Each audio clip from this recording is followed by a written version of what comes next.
Hello, everyone. Welcome back. We're back from our break. Jesse, what were you doing there at the...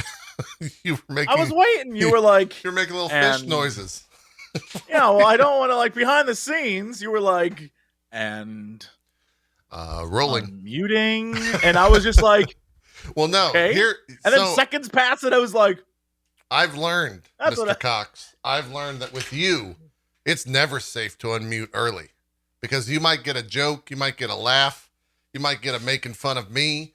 So I stay muted until I've already said something. You know? You're the only one, Jesse.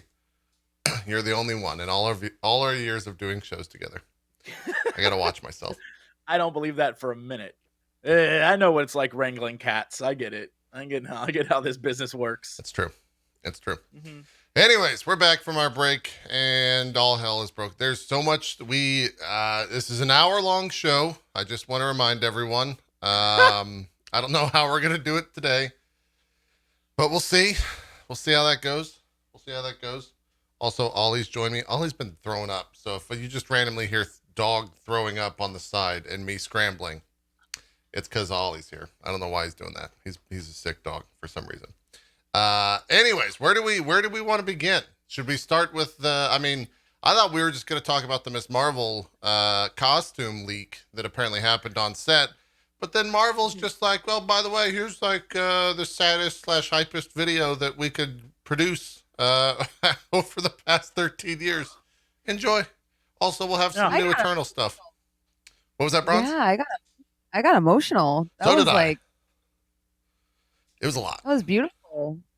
Yeah. It was also like I quite literally woke up to that. Like I looked at my phone and I saw someone say like, "Oh my God, the Eternals footage," and then it was a mad dash to like figure out what people were watching. And then like 30 seconds later, I'm listening to Stan's voiceover and like, oh man, if they show that fucking footage from the stupid cinema where people started cheering when he started, and then they showed the footage, I was done. And then in through the tears, I was like joyful and gleeful when they started showing the new stuff. I just was like freaking like, oh my God, it's so fucking Eternal shit. I need to put this out there right now. Okay. They need to stop showing like the same crowd reaction shot and instead find that YouTube clip of that like Indian crowd reaction. Like there's an outdoor cinema. Those dudes are losing their mind. Oh, it's so good. I don't think I've seen that. It's so good. One. They're like, oh, like running around cheering. I'm like, that's the kind of cinema experience I want. I want that shit. I want it. It's so good. Like, oh, it's so good. You gotta go just look up reactions from around the world, and you'll realize if you thought American cinema like experiences were kind of crazy, nah. Yeah. The rest of the world, there was one in Singapore and they're like screaming at the skin, like throwing shit. I'm like, yeah. Oh, it's so, I'm just saying I want that more often. I know it kind of sucks because you're like, I'm trying to watch the film, but sometimes when it works, it works. I just don't care. Yeah. I want to be there. I'll be real honest with you, Jesse. I saw most movies from the entire first 3 phases, the Infinity Saga, as it were. In like just a general public theater. I think I saw like Civil War in a private theater. I think that was one of the only other ones. But we went to San Francisco together with a bunch of our friends and saw. Wait, Bronze, were you there? I'm trying to remember. Did you come up for that? No, but what's funny is I also saw the last 2 Avengers movies in a private screening with my friends in San Francisco. So I'm like, I didn't know that. That's crazy. Maybe we were at the same one. We had like a great experience. It was fun. It was great. But I feel like we I know what you're about to say. I feel like we missed out. Because like I stood up at the beginning of that theater or the beginning of that screening was like, all right, thank you all for coming. I really, because I think, I don't know why we did it. There's like 20 people. There's like 20 people. I don't know why I was the one that like ended up renting it. But anyways, I was like, thanks for coming, guys. I really appreciate it. Hope you guys have a great time. By the way, if you talk, I will actually just have a sniper shoot you in the middle of this movie. True. So please shut the fuck up and let us enjoy the final, movie here. And then I got home from that, I was like, man, that was a really good experience. We had a great time. And I started seeing like these fan reactions from the movies. And I was like, fuck. This was the one movie. Are you pretending like you didn't go see it more times? Because I'm going to let you know that weekend, I saw it 2 more times in a theater with large. I did. One day, my mom was like, she called me. She's like, I'm finally caught up on all the Marvel movies. Do you want to go see the Avengers? I was like, Mother, I thought you would never ask. I would love to go to the movies with you. Oh, yeah. Great. I had all the excuses to go again. Yeah. I didn't even go see it during the like re-release in theaters so they could beat Avatar or whatever that was. I only saw it once in that theater that we were in San Francisco, which may be a mistake, admittedly. Oh, yeah. You missed that. Like, watching them multiple times because I'll usually like, if it's a movie that I do think I want to pay a lot of attention to, like the plot or whatever, I'll go to one of those fancy theaters where they don't like, where you have to be 18 and up to go. Yeah. And I'll usually go not on opening night, which is very brave because you have a risk of things getting spoiled. But, you know, sometimes for Star Wars and stuff, when people show up with lightsabers and shit like that, I'm like, come on, that's so distracting. You have lights in the movie theater. Now is not the time for you to be disruptive. I'm trying to watch the movie. But I usually will always go second time. But usually I catch like the matinee the next day or whatever, like on a work day. That way it's like chill. I can pay attention. And sometimes I will go to the midnight release. Yeah. I do remember the lightsabers issue for Force Awakens. I remember being like, I'm going to have to come back and watch this movie. I just keep seeing lights in my peripheral and people like screaming and cheering every time anybody makes an entrance on the screen. Because that's been a thing with Marvel forever. Like even if you know that this is a movie in which these characters, like Civil War, all these characters are going to make an appearance. Even so, if Ant-Man walks on stream, it's going to be woo for 30 seconds and we miss his entire first line in the next, 10 seconds of the thing. So can I tell you the craziest thing in the world? Like movies, that happens frequently. But have you ever been to a musical, like a Broadway musical where that shit's happening? Because it's nice. Years ago I saw Hamilton when it was like at its like height. Yep. And like original cast and everything, we were so hyped to be there. And for the first, I'm gonna say, hour, anytime a character came on stage, I guess people who had seen it before were like, yeah. And so I couldn't tell you what half of what was going on was. I was like, thank God I know history because I don't know what the hell that person just said because the front row was like, yeah! And I'm like, it's a musical, dog. It's calm down. Yeah. We got that a lot with Hamilton. I've seen Hamilton 3 times. I saw it in London as well. And the London experience was really weird because they like went fucking apeshit when the King showed up. But not so much for everyone else, which I guess that's London, right? But it was I'm with you, Jesse, in the sense that because I saw that after like the hype, right, of Hamilton, which I think is still there. Like I think tickets are still a crazy tickets are still available right now. Yeah, they're hard as fuck to get as well. But I think because every time I would see it, people would scream. I missed a lot of the like little nuance in every bit of dialogue. So then when it came out on Disney Plus and I watched it with subtitles, I was like, oh, this is actually quite good. This is actually a very good musical. I kind of have the reverse problem when it comes to like, especially Star Wars. Yeah. I will go that first opening day and be so happy. I'll leave that theater like, that was great. And I think it's 99% because of what's around me. I'll go back, watch it a second time and be like, I think I have problems with this movie every time. That's why I have to rewatch it. I don't think I've ever sat and watched a film. Like the movie has to be really bad for me to not enjoy it in the movie theater. I don't know why, but usually it's a mixture of the environment. Oftentimes you're there with friends. But I think I like the experience of going and watching a film. So even with Aquaman, as soon as we stepped out and some of my friends were like, God, that movie was trash. And I was like, well, it was long and it maybe had too many characters in it, but I actually liked it. And they were like, what? And I was like, I liked it. I thought it had like neat world. You're the comic book buff. You suck. Like this movie sucked. And I was like, I think it had too many villains and too many origin stories to establish, but overall I found it to still be enjoyable. And they were like, "How?" So it's I have to go back a second time. And then the second time I'm like, "Yeah, this movie's way too long. We've been sitting here for for how long, you know?" But I need that second one. Yeah, it's I think because a movie like that has so many fun visuals. Like the moments I remember for that movie aren't like a character's origin story or like a quippy line. It's literally like going down into a damn trench with 1,000 little guys chasing them, or like the visuals in that movie are great. And that's what I remember. And so, yeah, you're right. Like I left that movie like there's some things to love in this, but like I haven't watched it since because there's nothing being like I got to go back and see that movie again because it really like emotionally got me. Like, no, I'm fine. Yeah. It was all right. I got what I wanted out of it. MCU movies are like that for me, where I'm like, oh, it was great, and then I come back. Like I thought Ant-Man was great on first watch, and then I went back. I was like, you know, there wasn't much here. What?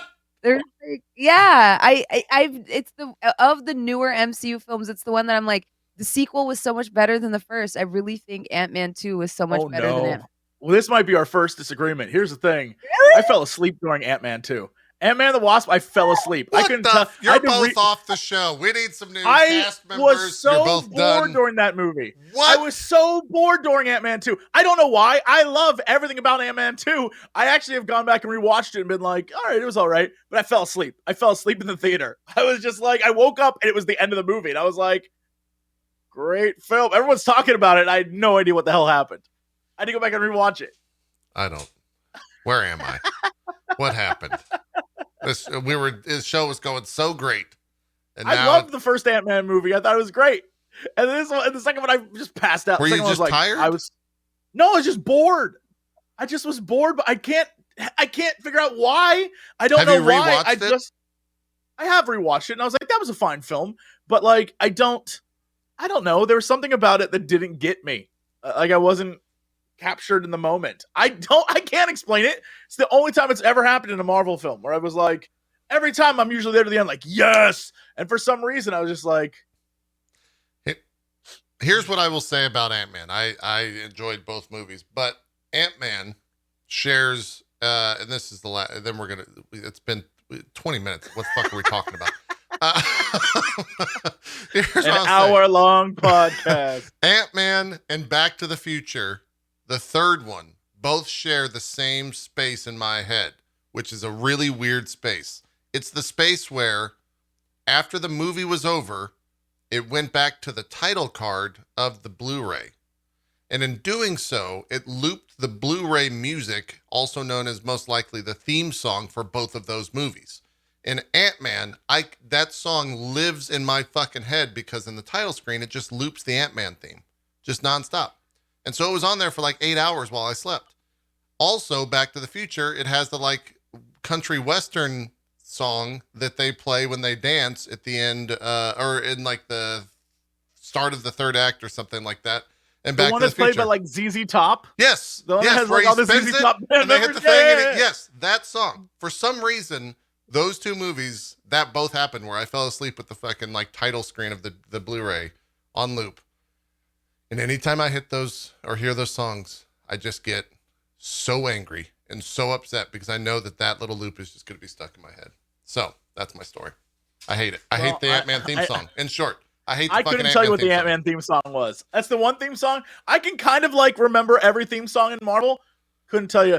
And for some reason, when you said Ant-Man theme song in my head, I was like, all right, Ant-Man theme song. And the theme song that came into my head was like, not it. I know it's not, but I also don't remember what it is. Which I'm about to give you an example. Like, here's the theme song I'm thinking of, but I don't. I think it's Beetlejuice. I don't know. There's a song in my head right now that's like I don't want to take a guess because I already made a fool of myself last episode, so I'm not gonna do it again. I'm just gonna. Anyways, let's move on.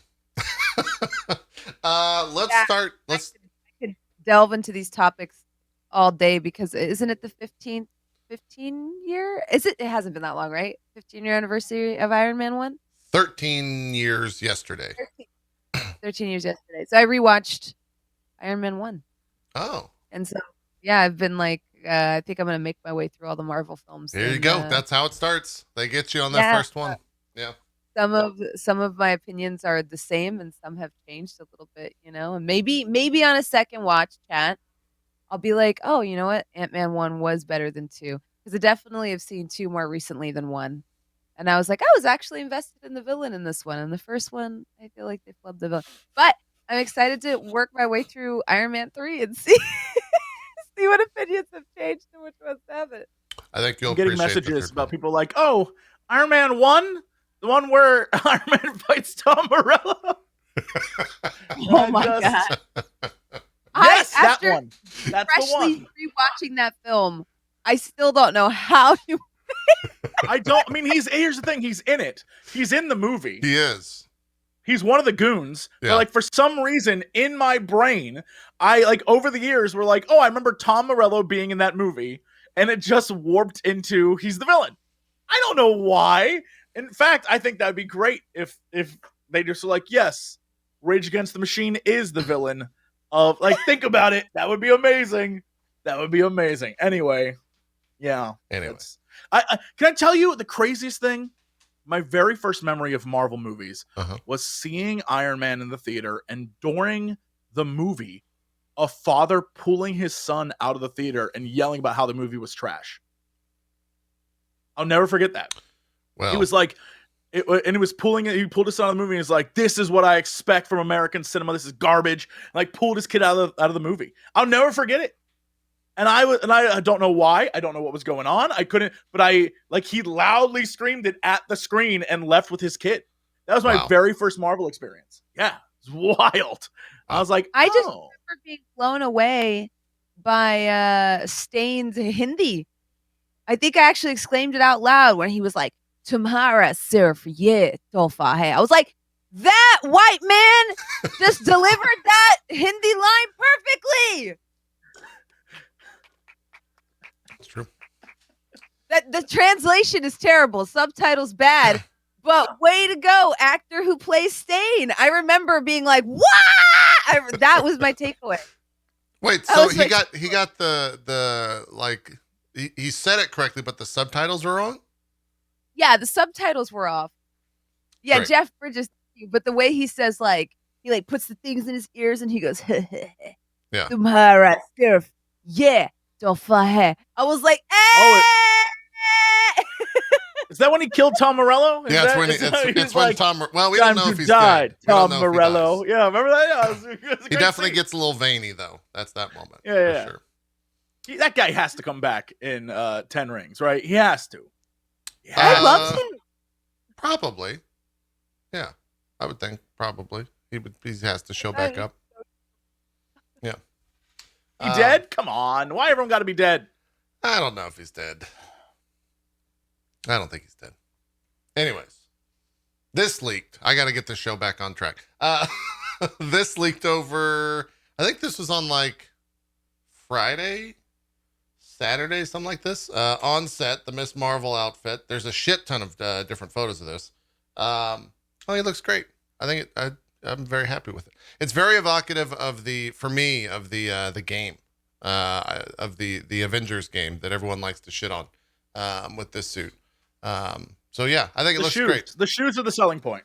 Oh yeah, the shoes. Yeah, yep. Great choice. Yeah. Well, it almost looks like, because in the original comic, Miss Marvel wears a burkini. It's like, an appropriate swimsuit that her mom makes her get that she hates. Mm-hmm. And her best friend, Bruno, dips it in this like material that allows it to stretch with her because, she can kind of shift them, polish and stuff like that. So this looks more like you said, more like of a throwback to the game, which makes me wonder how she's going to get her suit. That's the seed that's planted in my head where I was like, this doesn't look like a swimsuit made by two kids in high school, who's making her suit? So I think there's going to be someone else in this film, maybe from Stark Industries, that's going to put her in a suit that's actually, kind of good. Yeah. Mm-hmm. I mean, she kind of has like knee pads built into that suit and like shoulder pads a little bit. And like, It's definitely not a high school project. I agree with you there. No. But they did take the time. If I don't know if we have a zoomed in picture, there is like this embroidery all over her arms there. So there's like a lot of, it's not plain red. There's a lot of embroidery on the arms, and she's still wearing her mom's gold bangles. So it's still very true to the comics in a lot of ways. But just it looks so modern. It doesn't look like a swimsuit, which I'm excited to see how she's gonna get the suit. Yeah, yeah. There's something that I watched a video on this a while ago, and now I always see it, and it always upsets me. This guy did a video, and he's like, "Hey, hey, kid, nice shoes over there. What is going on with this guy? What is this photo? I'm an extra. Yeah. What is? I don't understand. It's so strange looking. Anyway, sorry. Does he have a sandwich in his hand? No, that's a child. Anyway, that's a child. I thought that's a child. I thought it was a sandwich. Anyway, so apparently the way Marvel does all of its costuming is there's like a one-piece suit, and then right here it's all kind of like mesh, so it breathes. Oh. And then all the stuff you see that's like the main body of a suit is like a vest they put on over the mesh. And so you'll notice in everything, even go back, look at Captain America's new outfit. The arms are kind of like underneath padding, and the padding is the vest they put on. And the reason why is so when they raise their hands or do anything, the main torso never moves. So it always has a superhero pose to it. And so now, even with this picture, I can see that like she has the vest on, but then like shoulder pads kind of covering the seam. So you can't see where the vest is. And I'm like, now that I know that, every character, I'm like, there's that vest. There's everyone. Every single one has it. It's crazy. And it's like, all right, well, now that I know that, now it is all ruined for me, and the magic is gone. So yeah, there you go. Now you learned something about Hollywood. Enjoy. There you go. My after seeing this costume, my biggest fear right now for this show is, for some reason, I have because I guess of what I know of what the show's going to be, I for some reason picture it to be like this like ABC sitcom. And so when she grows, I'm picturing like the Animorphs fucking book cover or some shit. Yeah, I'm picturing just like really terrible CG of how she's just gonna like, I don't know. I don't know what it's gonna look like. Like I feel like her power, even in something like the new Avengers game, it still looked a little goofy. So I don't, Jesse's still about the Animorphs. So I don't know how they're gonna make that look good. Like my hands are stretching across like that. It's gonna look a little, and maybe that's why the show is kind of like, you know, a TV. It's like an ABC kids comedy type deal, because it's just gonna look like goofy. It is a goofy power. That's the whole. Yeah. Like it's fun. It's supposed to be fun. Like it's big. Like I crush things with my hands. Arms is hilarious, and it's funny when the Hulk does it too. It's like a thing that it should have fun to it. That's kind of her whole character is like, I'm having fun being a superhero. Sure. I guess you're right. I'm interested to see how they're going to handle crossovers with other stuff, though, because I think if she's on her own in her own show, it being a little bit more cartoony is good. But then how you balance that cartoony against other characters whose powers are a little bit more, I don't know, they just look more gritty or realistic. Because even with the Hulk, they've managed to kind of rebrand him into almost being scary when the Hulk transforms. We're not always laughing, which is honestly really good writing and also like really good effects. But it's not this big green man throwing cars. It's this big green man who doesn't have control. Whereas for Kamala, it's going to be interesting because her powers are so, like, there's a lot of physical comedy, which also plays out in the comic. Like, there's just a lot of physical comedy, even in, when at one point she gives Wolverine a piggyback ride. Sure. So there's just a lot of stuff in there that I think is like kind of funny, which will be great for a show, but I don't know how it's going to cross over into other stuff. Yeah. Visually. You're exactly right. And that's maybe where, I don't know, like look, Marvel's done it before. I'm sure they'll nail it, but it's definitely one of those things of like, The Hulk is a good example of someone super serious. I'm trying to think of someone else that would be like.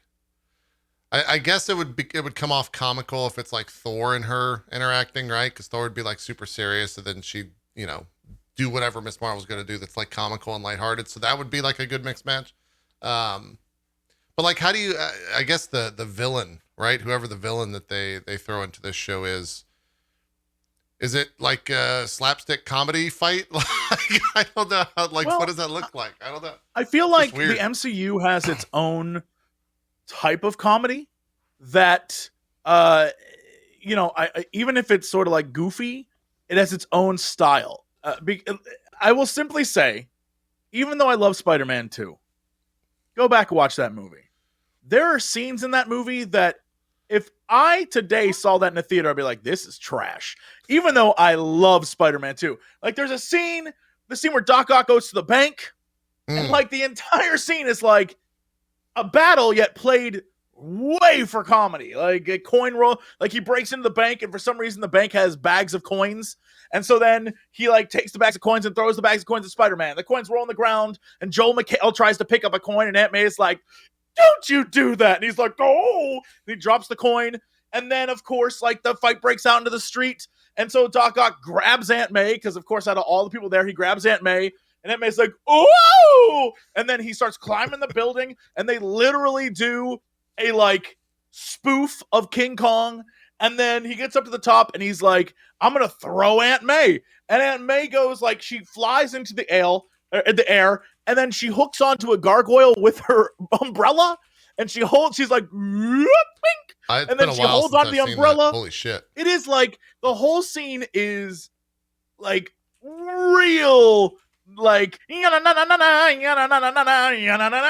that kind of vibe, and I watched it just like, I have for years said that Spider-Man 2 is a fantastic movie, and now I'm questioning all of my taste. Like it is that kind of vibe where you remember the great scenes, but then there are also scenes where you're like, oh no, this is, and I get what they're going for, I get it, but it's not what the MCU is at all. MCU would never just be like, beep, I've hooked on, save me, Peter. It would never happen. It would never happen. I don't know. I think they'll be able to handle it narratively. I was speaking strictly about the visual component, because it looks weird. It does. There's like, it's really hard to make like someone's legs really big and stretchy and not have it look like just weird. Well, we don't have like a Mr. Fantastic, right? We don't have Reed Richards, so we don't know what that's even going to look like. So maybe that's why. Maybe I can't even really envision it, because those Fantastic Four movies were so ass.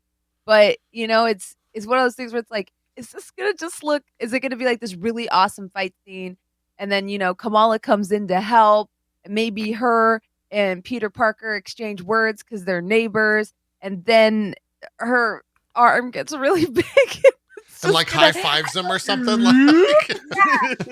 Which is something she literally does in the game, right? She just like smashes people with her hand. But I'm like, how do you make that look cool? I don't know. I don't either. It's gonna look a little. Well, it's even gonna be weirder, right? When like they figure out how it looks in this show, and then in like 2024 or 2023 when Fantastic Four comes out, and like Reed Richards is this super serious dude, and then his arm just does the same thing, and you're like, what the fuck? Why was that so serious? And hers was so like ridiculous. What do you mean, JP? Fantastic Four? What? It's true. We'll get to that soon. Anyways, I agree with you, Bronze, with like, I don't know, the tone of her powers is going to be interesting to see where they go. But we'll know soon enough. So I think the costume looks badass. I'm trying to. Was this the actress that was in that Netflix show? Has she done anything prior to this, or is this her first like acting debut? That might be a question for chat. It was her first project. Okay. At least that's really when they her. Yeah. I think you're right. That's like a. Okay. I always thought Marvel's whole thing was like, we find people we know can do it. I mean, I'm not saying she can't, but that seems like a very George Lucas thing. He's like, yeah, I just like this kid. It's like, okay, yeah, that's interesting. I didn't know that. I thought that she was like really established. Her name is Aman Vellani, I guess. She's a Canadian actress. And maybe that's why we don't know anything, because she's from Canada. Sorry, Canada, we love you, but not everyone was on Degrassi, so we just don't know. Maybe so. I'm seeing if what's her IMDb? No, Miss Marvel is her first thing, and then Captain Marvel 2 is obviously what else she was casting, which we'll discuss soon. That's it. Yeah. Interesting. So how are they neighbors? Well, she's from Jersey and Peter Parker's from New York. How are they not neighbors? Brooklyn, actually, to be fair, honestly, though, actually still neighbors. Still neighbors. I mean, yeah. Still neighbors. If you ever like lived in New York or been in New York, you know that's they're neighbors. They're one bridge away from each other. Oh, they're neighbors. Yeah. I just visited, and I still only have the slightest inkling of where things are. It's like New York. That there's like 8 cities there. That's accurate. my also, everyone wants me to tell you that Spidey's from Queens. Oh, right. You're thinking of Cap. I'm thinking of Cap, who's from Brooklyn. Cap is from Brooklyn. Yes, you're right. Thank you, actuallys. I was wrong in my actuallyness. Thank you, everyone. Yeah. Put him in his place. Still neighbors. Yeah, still neighbors. The point still stands. Don't say that to people in Brooklyn or Queens. They will be like, son. Not from Queens, Brooklyn. Don't do that. They will. It's territorial over there. Don't do it. This last thing, not necessarily movie related. I just think it's fucking badass, and I want to go to this thing. So Marvel's been touring this Marvel universe of superheroes across the country. This one is from the Museum of Pop Culture in, I believe, Seattle. But they have a life-size Hulkbuster that is just that's just incredible. I would love to just exist somewhere near me. I would love to like get inside one of those. Like, where are the ones where you can like walk up into it and like for 5 minutes pretend you're a Hulkbuster? Man, that'd be great. I'd be like, beep, boop, beep, smash. Oh yeah, be incredible. Yeah, there's a ton of photos that I've seen. I think this was also in Chicago at one point, or it is in Chicago. But they have a ton of. They have like all of the suits. They've got Black Panther suit. They have all the Iron Man suits. They've got a Spider-Man suit. They've got a Groot. They have a ton of just everything. They have a Spider. They have a Hulk. Maybe they have a Spider-Man statue that is upside down. That apparently people are just taking photos of kissing. So that's a weird thing. I was about to say, are people kissing the Spider-Man statue? Yes. You know what? I kissed the Spider-Man statue. I did not kiss it. Oh, you did not. You did not go up for the smooch. No, I posted up next to it, but definitely did not kiss it. Okay. Oh, I would have like tongue, like lots of tongue. That photo would have been on the internet. Yeah, people would have been like, "That's the sexiest photo I've ever seen." Yeah, be like, I didn't know they had a Hulkbuster. I haven't been to the exhibit in a couple of years, because the Mopop has like rotating exhibits, and I have been to the MCU one. It's really cool, and they also have these interactive games you can play. So it is actually really awesome, and they have some #1 mint edition comics there too. They've got a bunch of stuff, but I know they borrow pieces from other exhibits, and they have stuff in rotation. So I definitely didn't go when they had a Hulkbuster, because I feel like I would have remembered that. Yeah, they've got a ton. Like, this is all the type of stuff that I just want to go see. This is the smallest image, but they have a shit ton of Iron Man outfits now. Did you see this? Bronze, was this there when you went? Yes. Yeah, that's pretty fucking cool. I almost bought. Did I tell you guys? Did you make out with any of them? No. Okay. I have a lot of respect for this, as that's one of my favorites. Yeah. So do I. So much respect. I don't even know what Jesse's getting at. I don't even know. You are on Maine right now. Yeah, I don't. I'm just saying, I bang those suits. You know what I mean? I want to get inside those Iron Man suits. They'd have to clean the inside when Jesse's done with it. It'd be yikes. Let's move forward. I'm not going to deny that. Yeah. Let's talk about this Marvel. What were they? What was this video that they put out? Was this just like a promo reel, a hype reel? Did they have a name to it? Let me go. It does have a name on YouTube. They named it something. It's a terrible thing for me to say. They named it something. I wish I could give you that name, actually. Yeah, I'll see if I can pull it up. Marvel Studios celebrates the movies, is what they say. Yeah, that's what it's called. And this one, I feel like the past year you've seen like Christopher Nolan pops into my head, right? Where he's like, you gotta see the movies at the movie theater. It's the experience, blah, blah, blah. Fuck everyone that tries to watch it at home. It's not the same. And then Marvel's out here like saying that part quietly and then celebrating the MCU. Because that's really what this was. This really made me go like, I need to go and probably see a movie in the theater. Because I'm like most people are vaccinated. Like I can go see it in the theater. I'd probably do that. And so they're probably doing this to be like, Black Widow's coming out pretty soon. You could go see that in the theater. Maybe you should go check that out. But what also they dropped in here was everything happening over the next 4 years, 3 years, something like that. So 2024. Yeah. So where to even begin? I feel like they nailed all of the like big moments in the entire MCU up to this point.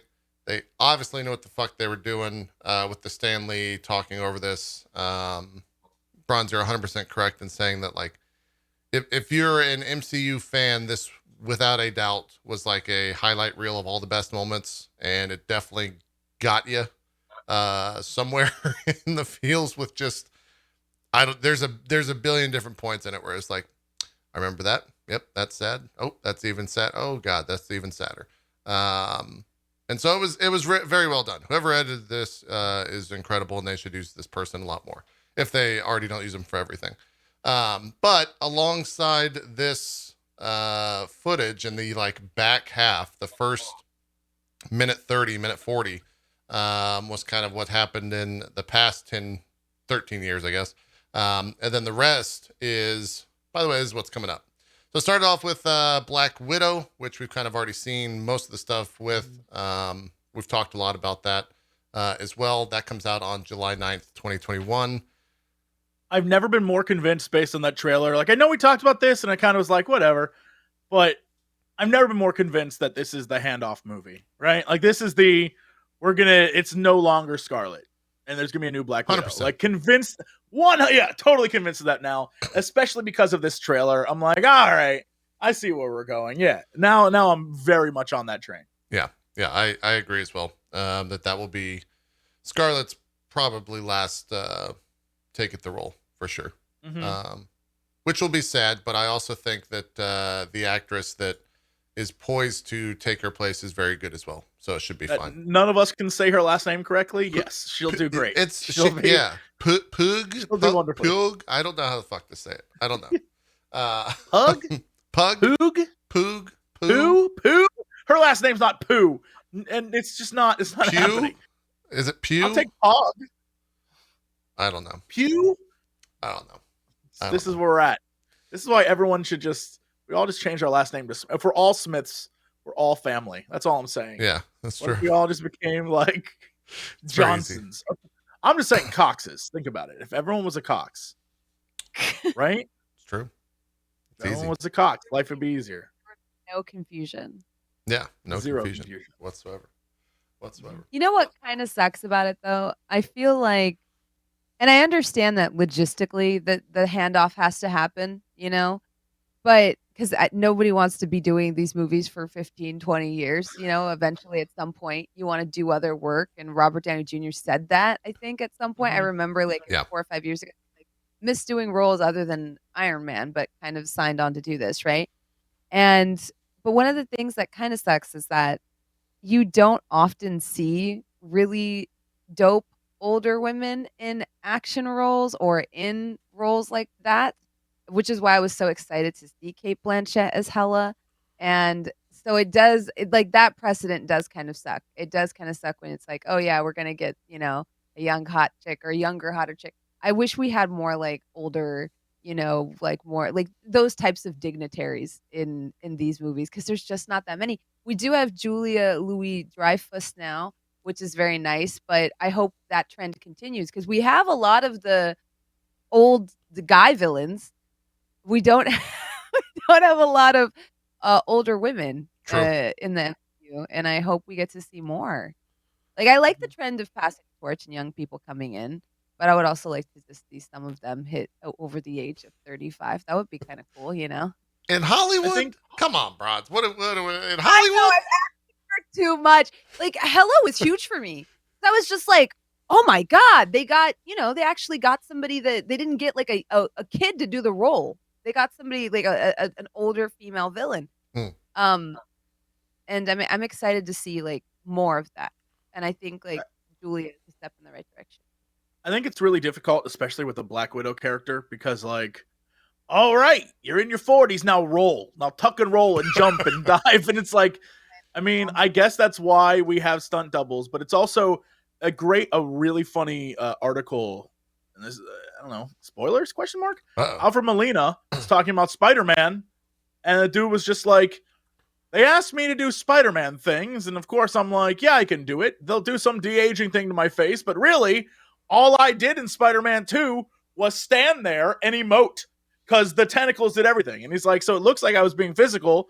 I'm an old man. I was barely physical. And I was like, I mean, and that's why I think Hela is great, because Hela was like, I strut, I look great, and I go like this, and CG does the rest. True. And so, yeah, and that's why when people, Ford has done action stuff and like way into his older age. I'm so worried. They're like, a new Indiana Jones is coming, and I'm like, that man's gonna die on film. Oh no.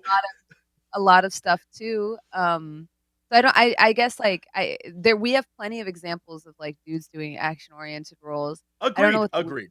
That would be, but it would be cool to see like some older superheroes, you know? Yeah. No, I think that's more Hollywood than like MCU when it comes to just how that shitty world works sometimes. Well, that's true. But yeah, I agree with you as well. Someone in chat says Dame Judi Dench as Madam Web. That'd be pretty sick. That's great casting. Oh, that wouldn't be bad. That'd be pretty good. Yeah. I see your Dame Judi Dench, and I raise you the incomparable Helen Mirren as everything. Yeah. Put her in more movies. Well, that's another thing in Hollywood, right? Like, there's love that woman. There's like 3 older actresses that just do everything. Jeez, like, God damn, are they good? They're very good. So good. They're very good. They win every year, best actress most of the time. Helen Mirren, I know she recently just passed, and I was devastated. Helen McRory, everything she has been in, she has been that role. Just like the gravitas that woman brings to screen. She's sexy. She's always empowered. She plays like this like witch bathing in blood and Penny Dreadful, and then in Peaky Blinders. The work she did in there, I want to see more stuff like that. I really do. Yeah, that's true.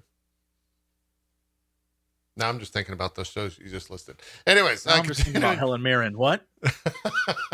Continuing on in the trailer, next up was some more footage from Shang-Chi, which looks cool. I'm excited for that. Yeah, we talked about that a lot last episode, so I'm not going to spend too long. Then we start hitting the big stuff in the sense of new stuff. They showed the first footage, the first stills of the Eternals, which look remarkable and look unlike anything else that we've seen thus far in the MCU.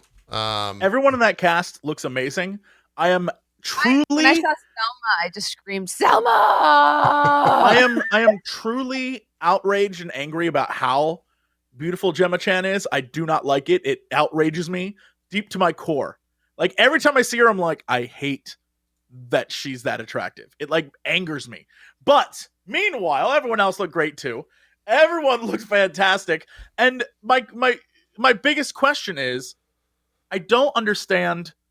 Like, this movie, the footage we saw is everyone kind of in modern clothes. Mm-hmm. But I know this movie takes place over like 7,000 years. Yeah. I have no idea what this is going to be. I'm really excited for this film because this has a lot of potential. This right has here, a lot of potential. A lot of people are saying this right here is from Babylon times, so like 6,000-7,000 years ago. You can see a wheel off on the right side of the screen, like that of a smashed chariot. Yeah, you can also see, if you squint real hard, you can see some costumes here. Like you can see a little bit of what their costumes are doing. Yeah, very, very subtly. I think this is Kumail. I think this is Rob. Isn't this Rob Stark right here? On the second from the right. Sorry, my mouse is turned off. Who is he playing? Black Knight? Is that who he is?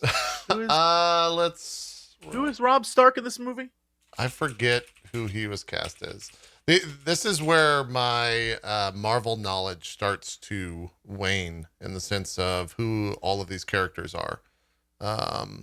Chat saying Black Knight. Yeah. There you go. All right, great. I didn't know Rob Stark was in the film. Am I a fake fan? No, I think there's a lot of people in this movie, and the fact that Kumail and everyone is they're definitely the stars of this film. Although maybe I'm wrong. Maybe it is Rob Stark, we get to see them in roles like this. So I think that's we've never seen someone from from Pakistan or India in a role like that. So I think that's a big role. And Selma with the cowboy hat, we haven't seen her in so long. I think that's why they've attracted so much attention, because it's such unique casting that I think we were not expecting that. I don't think we were expecting Salma Hayek on a horse with a cowboy hat and can you find that image again? Can you find that image of her? Yeah, let me see. I was about to go to the next image to see if it was there, but that might be. I just want to say for the record again, Salma Hayek, it angers me how beautiful she is. I hate her. I hate Kumail because he looks ripped as shit. And I'm mad at him for being. Basically, this is the entire cast. Angelina, pretty pissed about that. They're all gorgeous, and I get it, but also I'm going to go through this entire movie and be like, these motherfuckers are gorgeous and immortal. I'm so mad right now. Oh, that's going to be me the entire film. Yeah. And then I walk out and be like, I loved that. That was beautiful. Oh, yeah, I know what's going to happen. Come on now. Come on. Look at that shot. The other Why thing, you gotta be so hot? I think you can't go through this without mentioning the director, Chloe, coming off of her Oscar win, obviously, and that's why I think this stuff was shown, because people are going to eat that up, and that's going to be in every headline. Is Oscar winner Chloe Zhao doing Chloe? Is it Zhao or Zoe? I had this conversation yesterday, and I forgot what Chet settled on. Maybe it's Zhao? I don't know. I don't know what her last name is. That might be the proper way of saying it for sure. All I know is Dynasty Warrior's name. So I got nothing for you, dude. I can't help you. You said it right. How did you say it, Jesse? Say it one more time. Zhao? Zhao? Okay. Zhao. Gotcha. How is it spelled? Z-H-A-O? Yeah. I think that's Zhao. Yeah. Zhao. Okay.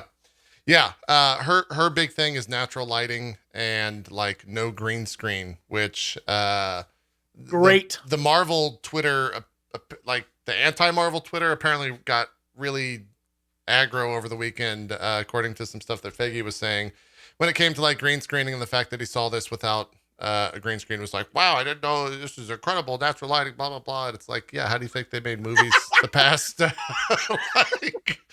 hold on now, we don't have to do this on a lot. What? Yeah.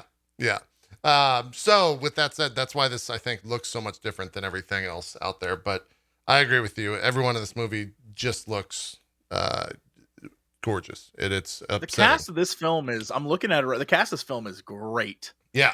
This is going to be a good ass movie. Kumail's physique. Yeah. I mean, look, here's all I'm going to say. Years ago. Look at that. That's unfair. Yeah, look at that cast. It's unfair. Oh, yeah. Here's all I'm going to say. Years ago, I was on a tabletop episode with Kumail. That man was the skinniest nerd who ever existed. And now I'm just saying, gives me hope for anyone can be awesome. Anyone can be awesome. Because holy crap. That dude. Right?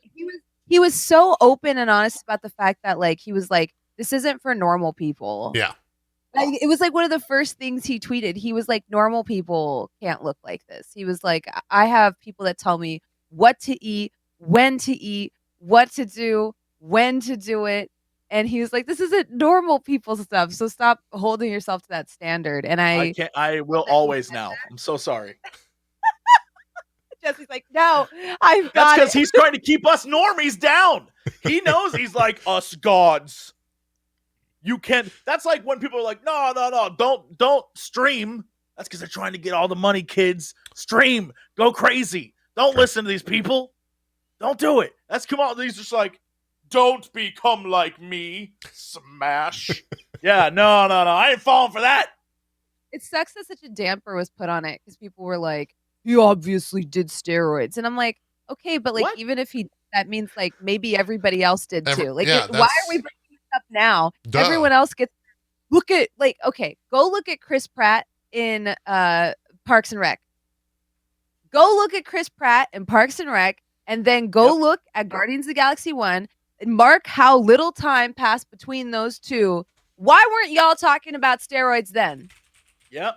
Look, where was your energy then? Then it was, oh, such hard work. Oh my God, look at this transformation in a year. Oh my God, dedication. And now you losers want to crawl out from under the woodwork. And when Kumail does it, it's like, it's steroids. And that becomes like the trending tweet. Yeah. Oh, I remember that. Yeah, I remember when that was a big deal as well. The other thing I will say is go watch the first Captain America because Chris Evans, come on, there's no way that was. He comes out of that transformation, opens, and all of a sudden his chest is like. That's CG. You're like, no, that's not real. That can't be real. Oh yeah, that shit was. There was a lot. That was angering then too. That scene caused so much cleanup in movie theaters across the country. It was. What do you think happens in movie theaters? What do you? Go watch that scene, and you'll see what happens, Jesse Cox. That's all I'm saying. You got to clean up the movie theaters after.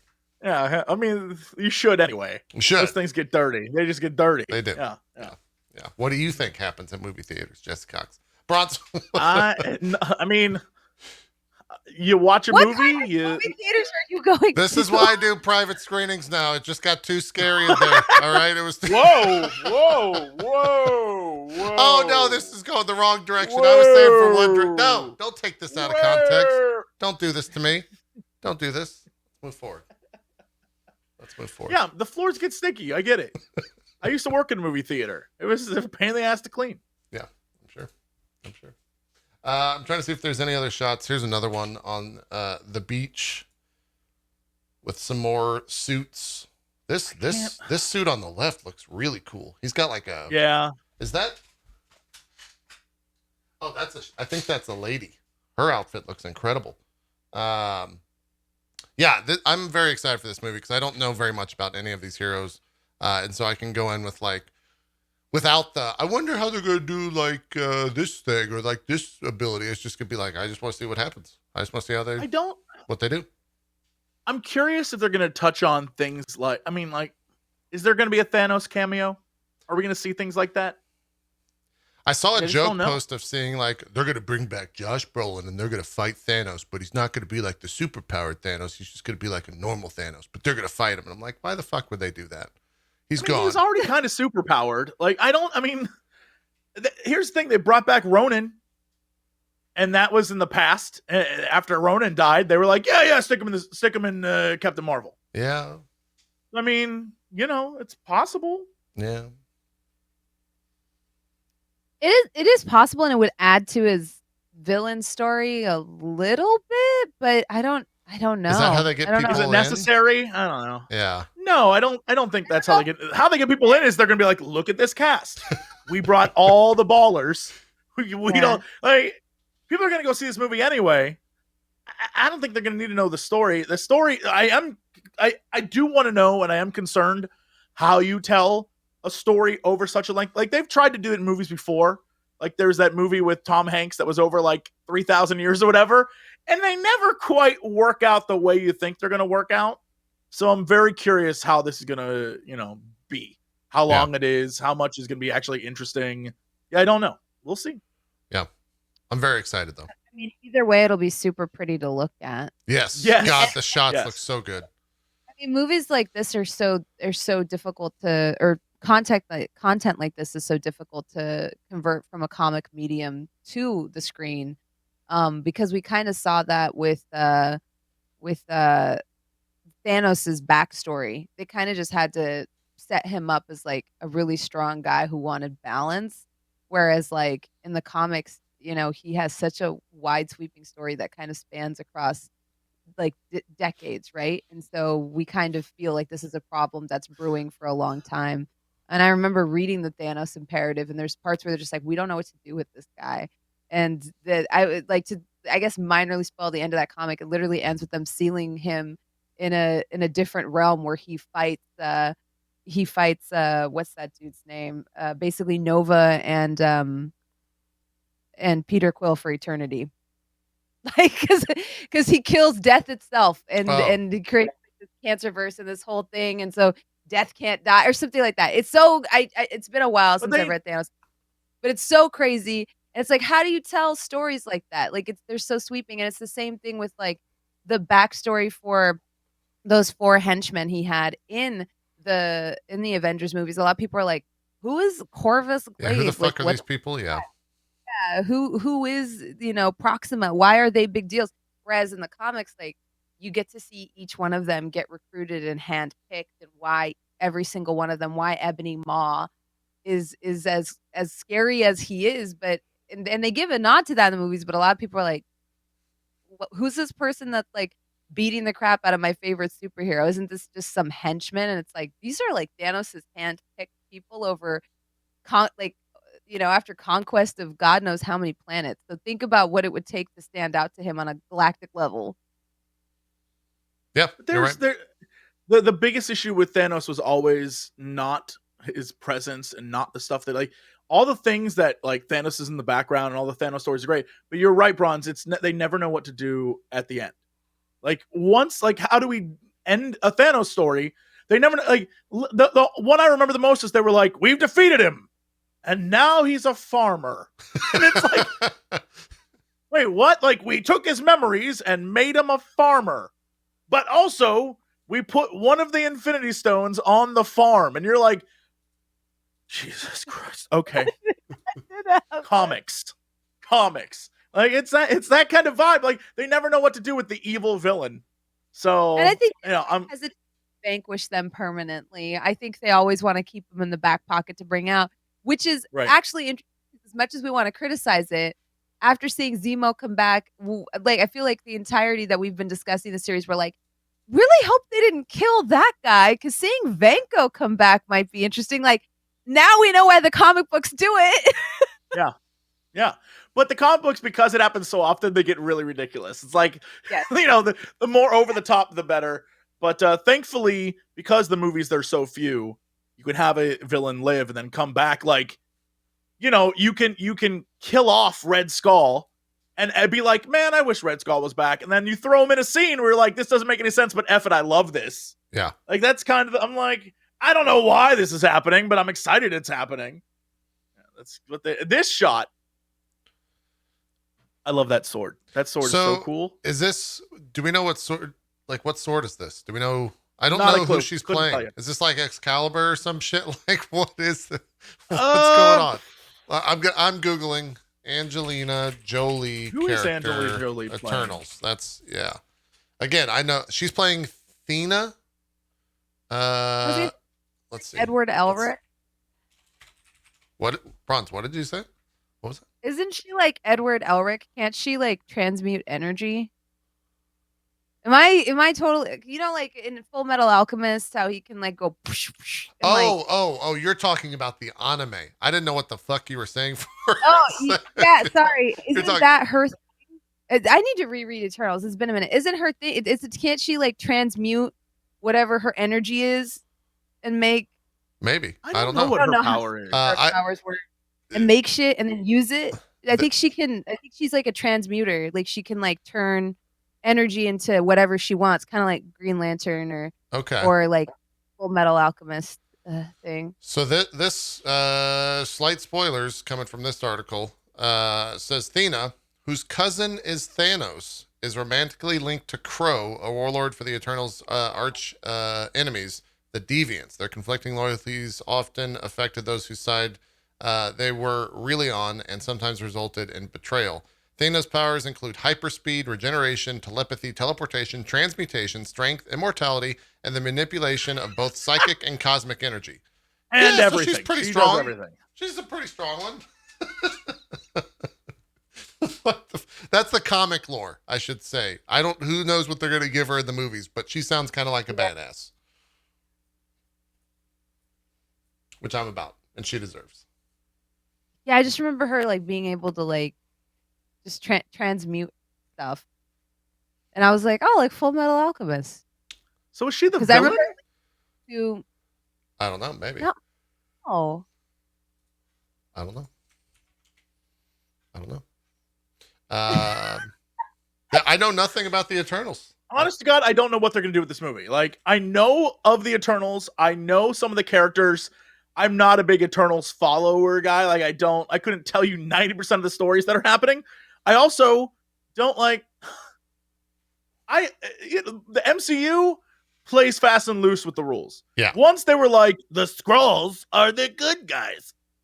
At that point, I was like, this could be anything. This could be any kind of story right now. So who knows, man? I have no clue what's about to happen. Yeah. Those are all the outfits. This was when the movie was first announced and the cast was announced, I think, which is why those are more portraits and not actual photos. But yeah, I don't know what this movie is going to be. I'm very excited for it regardless. But and maybe that's why I'm so excited is because I don't know all the backstory of everything that's going to happen, which is rare, I think. So I say because like I feel like I ruined Avengers for some people, like and Infinity War by accident, just by being like you know, because I knew that was gonna happen, so I was like, you know, when someone's like, "Do you think they'll actually kill anybody off?" I was like, I think they'll probably kill off about half, and they're like, "What are you talking about?" I was like, yeah, I just did a dickhead. What did Bronze just say? What? I like before Infinity JP, War. I think something happened where I can hear you, but I can't hear Bronze. So all I heard of that conversation was,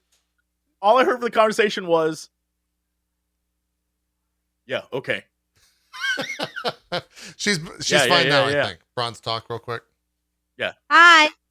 Yeah, you're fine now. Yeah. It was so weird. It was like you were going on just like you had a great point, I'm sure. And then you're just like, and then JP would just go, yeah, exactly. I'm just like, what is happening? But I didn't want to interrupt. I didn't want to interrupt your point. So I just sat there. I don't know. I don't know why it happened. Ending. It's good. She made a great point, though, Jesse. You'll have to rewatch the episode. I will. Yeah. On your favorite spoilers, podcast, and then the internet cut you. Platform like iTunes or Google Music or Spotify, Jesse Cox. That's a plug right there. Are we on everything right now? We're on everything right now, I think. Wowzers. Yeah. So, anyways, in summation, Eternals comes out November 5th, 2021. So that'll be the big old November. God, this is gonna be a good. This is gonna be a good rest of the year. May, y'all. It's already May. It's gonna be a good. We're gonna be feasting on a lot of stuff this year. I'm very excited. Very excited. Mm-hmm. After that, they showed. Sorry, I'm waiting for the trailer to continue forward. Oh, they just started like putting out every fucking thing they could. Yeah. The crazy thing is, look at the dates. We're talking about November. The next movie is like, and right at the beginning of the next year. It's February. Wait, is it February? Hold on. That was March. Let's see. Is it March? So we've got the Eternals, and then they go into Spider-Man No Way Home, which is December 17th this year. Oh my God, that's December. So that's a month later. We get Spider-Man No Way Home. And then after that is Doctor Strange and the Multiverse of Madness on March 25th. And then they start dropping some like crazy news. Let me see if I can get before we move on, I do want to show the Multiverse logo that they showed. If I can find the still, I don't think I'm going to be able to that quick. I'm so excited for that movie. Yeah, I'm not going to, but so am I. I think, I feel like which movie do you think pushes, because like Black Widow is going to be like, okay, here's the torch, good luck, I'm done with this shit, I'm out, right? Like they're not going to push the narrative forward at all. They're going to finish up the Black Widow story, or at least her aspect of the story, And then she's going to like show up with Falcon or with Cap and Bucky and be like, hey, I'm Black Widow. And they'd be like, what? And then the credits are going to roll or something. Yeah, they'll reintroduce Julia Louis-Dreyfus for sure, because we know that now. They'll reintroduce that. They'll start setting up that plot line of like, there's another group. And so that will be a thing. But other than that, I expect to be like, that was fun. Yeah. And then from that point on, I think the rest of it is all technically we are now in the heart of the next phase. Well, because Loki will already be out by then. And then Shang-Chi, here, I have this timeline, which I can just show rather than read it off. Shang-Chi is after that. And then What If is somewhere in the summer. I don't think they've announced a day for that. They'll probably that's like the animated TV series, yes? Yeah. So like, I'm kind of thinking that like Shang-Chi will probably relate somehow to the Eternals. There will be some like post-credit scene or like some 10 rings link for sure. You think that's probably what? Okay, that makes sense. 100. Yeah. And then Eternals in November. Hawkeye hits. Oh my God, that's right. We have Hawkeye later this year as well. And then Spider-Man in December. Multiverse of Madness on the 25th next year, and then Thor in May. We now know via this trailer that came out, Black Panther's 2 is called Wakanda Forever. With let me pull up the full image of that announcement because it looks very good. I'm very pleased. I think that. I'm so curious what that story is going to be. Yeah, plus that team, they're gonna have to like be very creative. I think it's already written. I'm down for it. I think I saw a news article saying that like what is it? Is it Coogler? Ryan Coogler, I think, is the director of that. Has already like finished the script and knows exactly where they're going. So they've decided. A lot of people are thinking in the comics, it's obviously Shuri has showed up as Black Panther. I don't know if it's going to be a tough one. I don't know if she can like where she's at in the MCU. I don't know if she can just like step into that role, right? She's kind of like the jokey comedic side character somewhat. And for her to just like jump into that role would be a little bit odd, but she might be able to do it. I mean, she'll have a whole movie to do it. True. Totally. Yeah. I would love to see any of the Dora Milaje, like Lupita jumping in there, I think would be awesome. I don't know from like a comic or anything of that nature, if that makes sense, but it would give her character something to do. Like she was criminally underused in that movie. Sure. Like, for such an amazing actor, I was just like, they really didn't give her much to do. I think this movie, their biggest challenge is to create something that like I don't know how you write out a character. Like I just don't. I like simply don't know how you do that in a way that isn't like that's the hardest challenge. Or do you just ignore it? You can't, right? You simply can't. So I don't know how they do that. I'm really curious what it's going to be. You're like, oh, they simply can't. And then I just remember the whole snafu with War Machine. Oh, I'm here. Get over it. And I was like, I hate this. I understand it has to happen, but I hate this. I don't think they'll do that again. I don't think they're gonna, because I also think that would be a huge disservice to Chadwick Boseman. Exactly. So exactly. I'm just interested in how they're going to narratively handle that. Yeah. And be responsible. Well, I mean, I would think if like a character of that magnitude within the MCU dies, right? Like, because that's what's going to have to happen. That's a giant event, right? Like that's a big. You can't just be like, oh yeah, I'm between these past two movies. The Black Panther died, and we got to figure out what that looks like. Like that has to be in the movie, right? Like they have to include that story. But then how do you do it in a way that isn't just kind of like a throwaway and he's dead in the first 5 minutes? Because even that's a disservice. Like even that sucks. It is. It's a tough challenge. Like I do not envy them having to do this.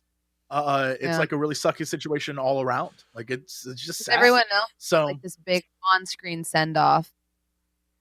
And I'm curious if they're going to use like CGI to do it because I know they've done a very good job of recreating people's likenesses. So I wonder if there is going to be something there at least. Yeah. 'Cause I don't think they're gonna handle it all off camera. Well, and I mean, another thing too, with it being that big of an event is like, however he dies in the MCU, that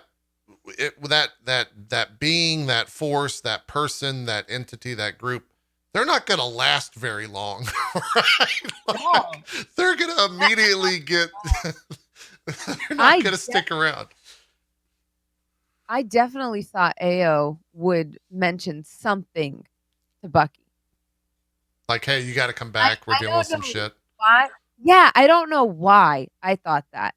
But I thought, I was like, I'm surprised she hasn't mentioned anything about trouble back home. Because I think they even have a scene where White Wolf mentions to her something like about, going back or how are things back there. And so I was like, okay, so has anything happened yet? Yeah. People in chat are saying, what if he simply just dies of cancer in the movie as well? Like, that would be like really sad. Like it would be very sad to open up the movie. Yeah, man. That way. I don't know. Because we have to remember Jane Foster's Thor. So is that going to be two characters who is cancer the big bad of Marvel phase, what are we in for? Get Reed Richards, he'll cure cancer. And then is that where we end up? Fingers crossed. Like, hey, where's real Reed Richards out there? Make that happen. Exactly. I honestly, I truly don't know. Like, I can see a million ways this movie goes, but it's that opening. It's that, like, first 25 minutes. You can do anything with this film, but I have no idea how you do the opening. Yeah. How you tell the story. And maybe we're not thinking of it in, like, the Marvel terms. Like in Marvel, they set shit up 3 movies ahead. So maybe we're going to see, you have that Spider-Man and everyone's talking about, like, the Spider-Verse. Maybe that leading into Multiverse, leading into Wakanda Forever. Like, it could be one of those things where it's like the Wakanda Forever. The Forever part is like the multiple realities of Wakanda. God, there's Wakanda and all the time. Like, who knows where we're going to go? I have no clue. It could be really sad. Oh, go ahead, Bronze. That could be a great origin story for Shuri, though, because Shuri is so smart, so skilled.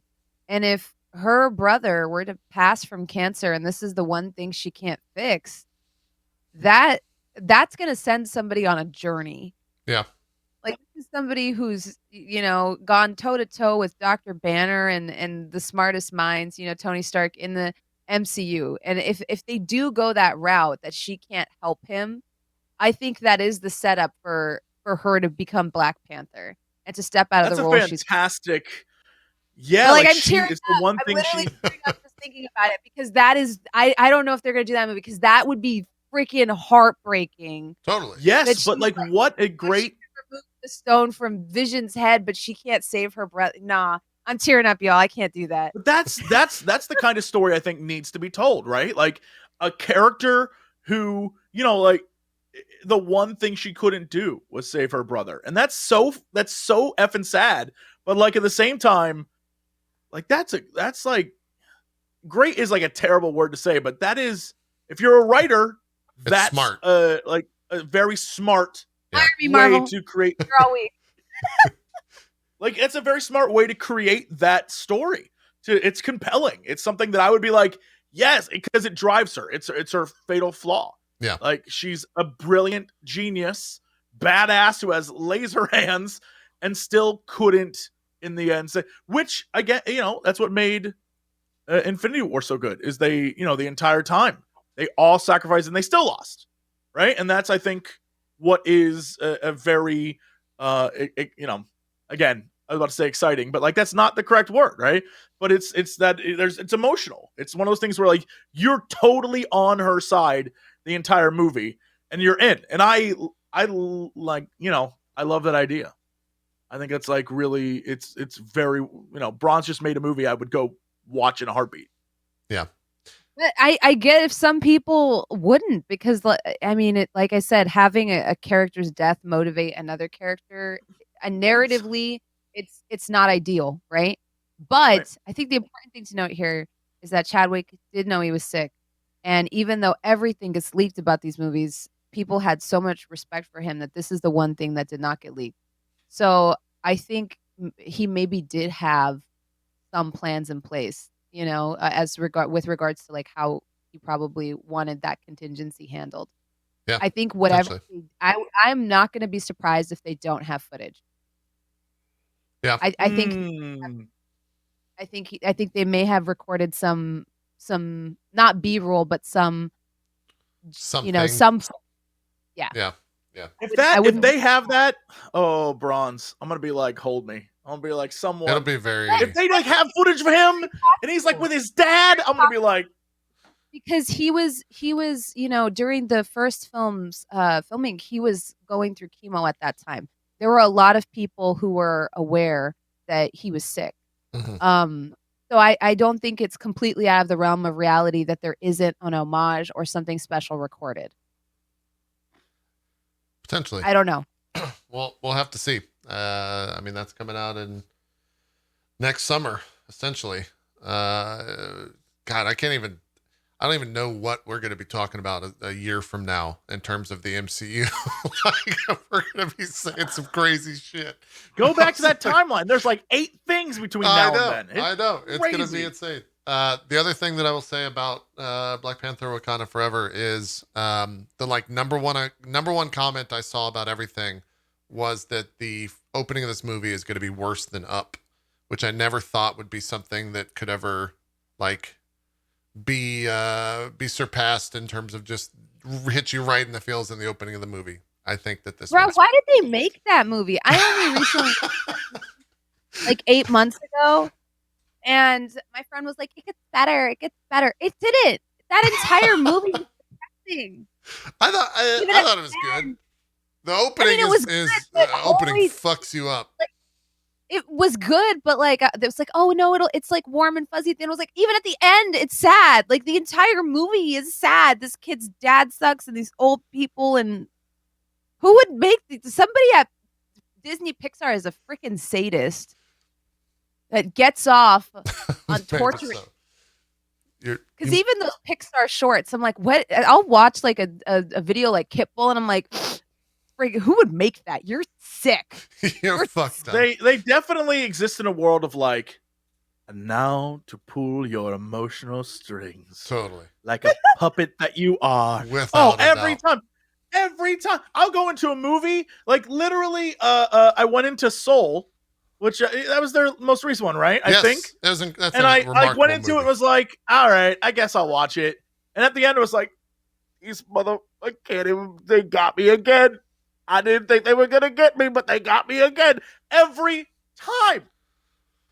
So I think especially creatives, Soul Soul was fucked up. Yeah, I mean, so I really, really liked Soul. But I knew from the opening of that movie, I was like, fuck this movie. No. I was like, this will be kind of fun. I was expecting kind of, another version of Inside Out. Right? And I was like ready for it. And I was like, this is gonna be more like metaphysical, spiritual Inside Out. And at the end, I was like, that wasn't even what it was about. It wasn't even about that. Oh, you're so dumb, Jesse. They got you again. Yeah. Oh yeah. Oh, I hate them. Those assholes at Pixar. Jesus. I should have known. I should have known. When he thinks about his life and him standing on the beach. Oh, I bawled like a baby. Yeah. Or when he's like standing outside that star site and she's just like, oh, you're already in the ocean. Let's stop talking about it. Okay. Let's stop. Let's just agree to stop. This is why I need my weird movies. I'm like, look, I'm never going to cry at a Multiverse of Madness. It's not going to happen. I'm just not I'm not going to be like, they did it to me. Doctor Strange, maybe. It's never going to happen. I'm going to be like, my eyes are getting boned right now by laser beams and starscapes. So excited. I am such a sucker for Doctor Strange. And like we've like barely seen, we don't know anything. Shit. And I just so excited to just see Benedict Cumberbatch do his thing. Because every time he's around the other Avengers, he's like a babysitter, which is so perfect. It's just so, he's just like, the way he puts Loki through that portal is just like, stop ruining my stuff. Get the hell out of my sanctum sanctorum. Yeah. Even though that's not the name of it, but I'm so excited. To answer I truly hope. Tangent, I think that we're gonna get seeds in Spider-Verse of what's gonna, or sorry, not Spider-Verse. Wait, is it Spider-Verse? No, It's No Way Home. No Way Home. Yeah. No way. Why do Spider-Verse is the brilliant animated film. I think we're gonna get an idea of what's coming next because I think Peter Parker is poised to be our next Tony Stark-esque figure that kind of brings everyone together, and they've been grooming him for that role. But I think the next big bad or next thing is going to be hinted at in Multiverse. Yeah, I think that's going to be the pivotal point for the next film or for the next. You know who it's going to be? Shuma, y'all. Tentacles. Think it's going to be Shuma Gorath? Shuma Gorath. They're finally going to do it. They're finally going to be like, you know who the biggest villain is? The tentacle monster. The goofy ass tentacle monster. Mark my words. Is it weird that I would like for it to be Galactus? That's too soon. That'll be the final, the Fantastic Four stinger. Galactus is like you have to prep an audience for Galactus. You have to like spend years being like, there's a giant spaceman. Yeah, a planet devouring space, bro. Yeah, you gotta like prep everyone. Yeah, I don't know. We'll see. Maybe Doctor. He's got like a weird hat, like a weird funny hat. And hangs around a bunch of silver dudes. It's weird. Just don't worry about it. Yeah. Anyways, moving along. The next movies, because they kind of like left out the TV shows and this weird thing. But I mean, this was like, go back to the movie theaters, you fucks. We need to make more money. The trailer. But the next one was Captain Marvel 2. Finally got a new title. And it's simply just called The Marvels. I'm ready for that. It's just called The Marvels. It's going to be the three of them, right? It's going to be, yeah, all right. Yep. Where is the reference to Monica Rambeau? The A. See the symbol in the A? Oh, okay. I thought that was what was in the center of Captain Marvel's. I thought so too, but people were like, it's gray. I think that's Spectrum's logo, in the center of the A. Which, great. I'm super into this. I think that's gonna be great. I really liked Monica Rambeau as the actress, and I thought the character was great. They didn't really. It was kind of weird in the show because they like. By the way, she's got superpowers, and you're never going to see her again, except for this clip at the very end, and then you're never going to see her again. So we'll see how that makes sense and where that goes. The three of chat's wondering who the three. We already talked about her earlier. Yeah. Miss Marvel. Yeah. And Captain Marvel, and then our dear friend Monica, who's going to come and be our third. Yep. So and their logos are all there. I think it's great. This should be super fun. I have a feeling this is going to be our official return to the Skrull storyline, right? Like this is going to lead into a secret war of some type. It has to. It has to. Yeah, I think there's going to be like multiple. Because right after this comes out November 11th. So this will be our like winter blockbuster. And then apparently not y'all's favorite is up next with Ant-Man and the Wasp and Quantumania. I guess you two aren't excited for this though. I'm not gonna not watch it. Sandwiched it. That one didn't, it felt like a phase 1 Marvel film to me. But that doesn't mean it's bad, because phase 1 Marvel I still liked. Just didn't feel as like, narratively compelling as the stuff. I'm just digging a hole for myself here. I just fell asleep. I don't know why. It's their fault, not mine. I didn't fall asleep though. I didn't think the movies were bad. I just, I just can't say anything here except that. I'm sorry. I love Paul Rudd. I want his skincare regimen. He's beautiful. I love Evangeline Lilly. They're both vampires. They're both vampires. I don't understand it. They are 100% vampires. This movie will be very important though in the MCU because of the fact that Kang is confirmed to show up. And he's played by the actor from Lovecraft Country named I'm blanking on it right now. Jonathan Majors, who was fantastic in Lovecraft Country. Oh yeah. And he will be playing the old Kang the Conqueror. Question. Uh-huh. Are they gonna how are they gonna actually make Kang look? Are they gonna redo Kang, or are we gonna get like a blue face Kang? No, they're not blue with the mask and no, there's no way. There's no way. There's no way. With like his like flowing green outfit. Oh my god! Wait, someone made. I gotta show. Who made? I don't know if I want to show this. This is kind of fucked up looking. This is what someone made as a potential. Oh, did they use his face? What Kang could look like. Oh, no, boy, I hate that. No, I hate that. I don't know. We'll see. We'll see. He will be a very important character, though, without a doubt. They have to change his outfit. There's no way they're going to, like... For people who don't know what Kang's outfit looks like, it is literally... He's in a purple condom, kind of. Thanos purple, like metal purple straps, and then a green flowing tunic. And that's the outfit. That is it. Like, there's no way that's, like... it is the most 70s looking outfit I've ever seen. There's no way. They can't. There's no way. Yeah. I don't know. We'll see. I'm very excited for that, though, as the apparent only Ant-Man and the Wasp fan on this show. What was the date on that? That was February 17th, 2023. And then the summer blockbuster of 2023 is going to be Guardians of the Galaxy Volume 3. Coming out May 5th, 2023. 2023. It's crazy that we've got this planned out this long. Yeah. So does this mean all of the films coming out in this phase are going to be depressing? Because as we discussed on the last episode of MCU Crew, they can't just jump into because all these mother effers are depressed. I think we know that, right? Yeah. There's a lot of time. Like the character, that's 2 years that we wouldn't have seen the characters, though, right? Like they got to be doing something. They've dropped off Thor at this Christmas point. Special too. Well, it's I got to think the Guardians. Chris Pratt was already down in Down Under, right? Filming Thor: Love and Thunder. He was on the set, so like they're gonna see him in that movie, and so that'll probably be a continuation of them like dropping him off. But this definitely is the grief phase, as we've said. So, I mean, it has to do with Gamora, right?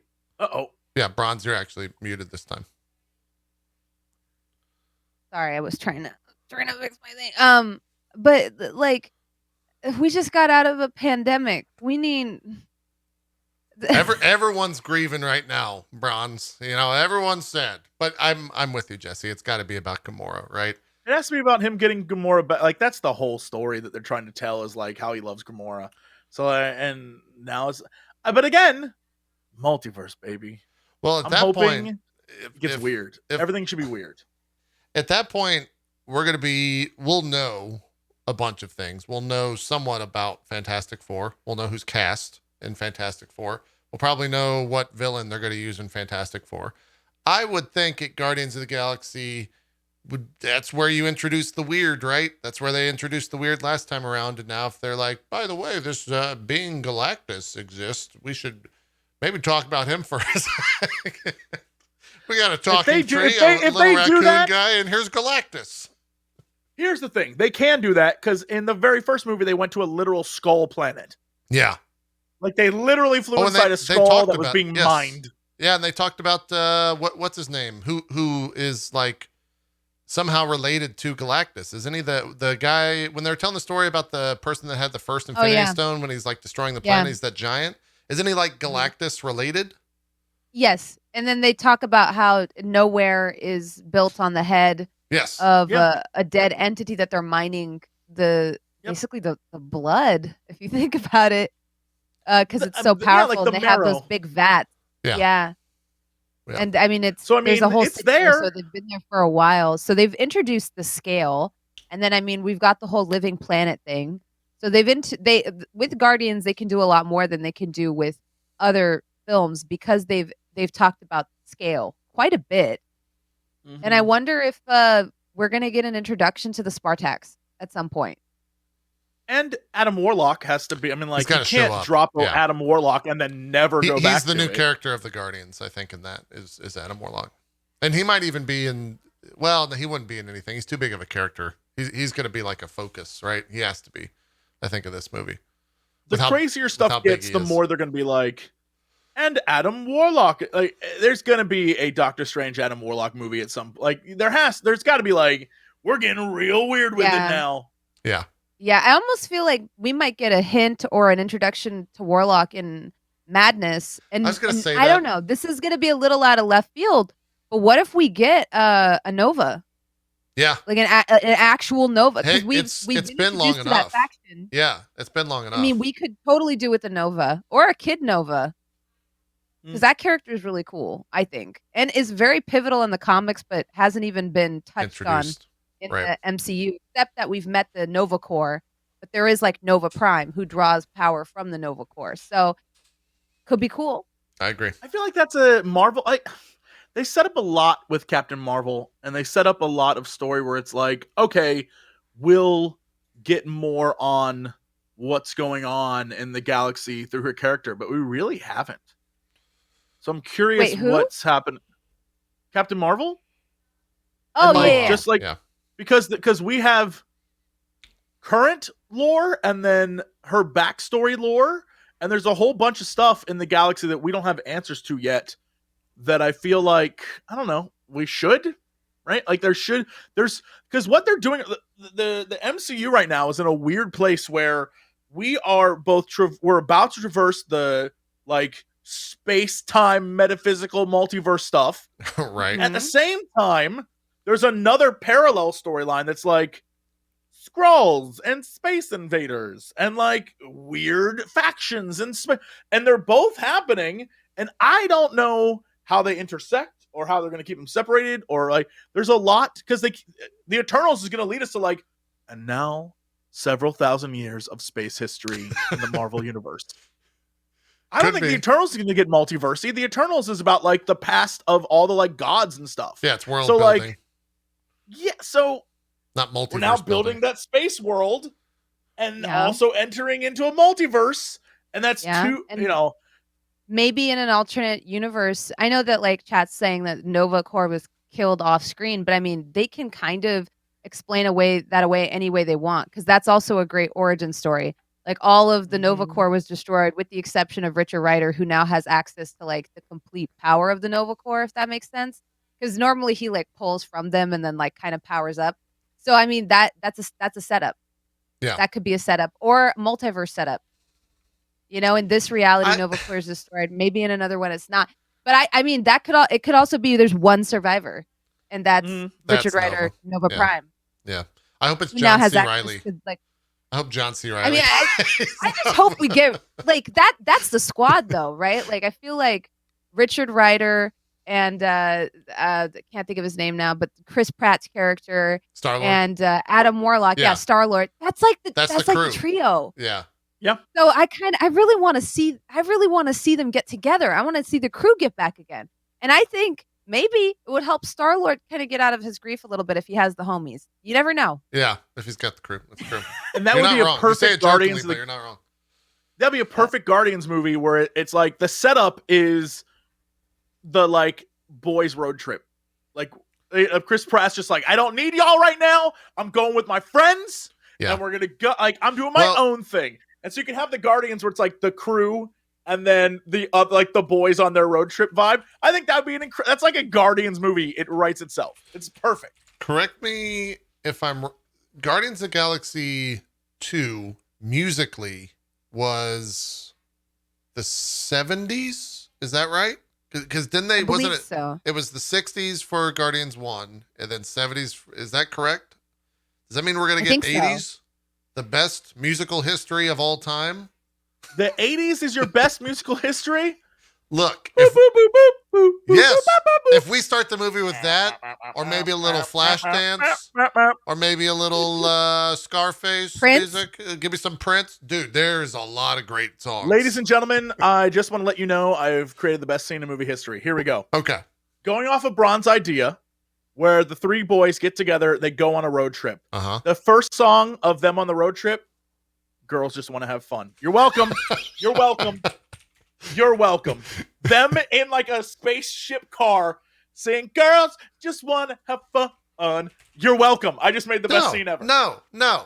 It ends with I Need a Hero, and they're fighting the final boss, and it's three of them with I Need a Hero blasting in the background. Another great I'm scene. sorry. Shrek has stolen that moment from everyone. No one can beat Shrek. It's the best scene in movie history. Can't do it. What about a little Take on Me? And it's just Star-Lord hanging out, just singing Take on Me. You know, it's great.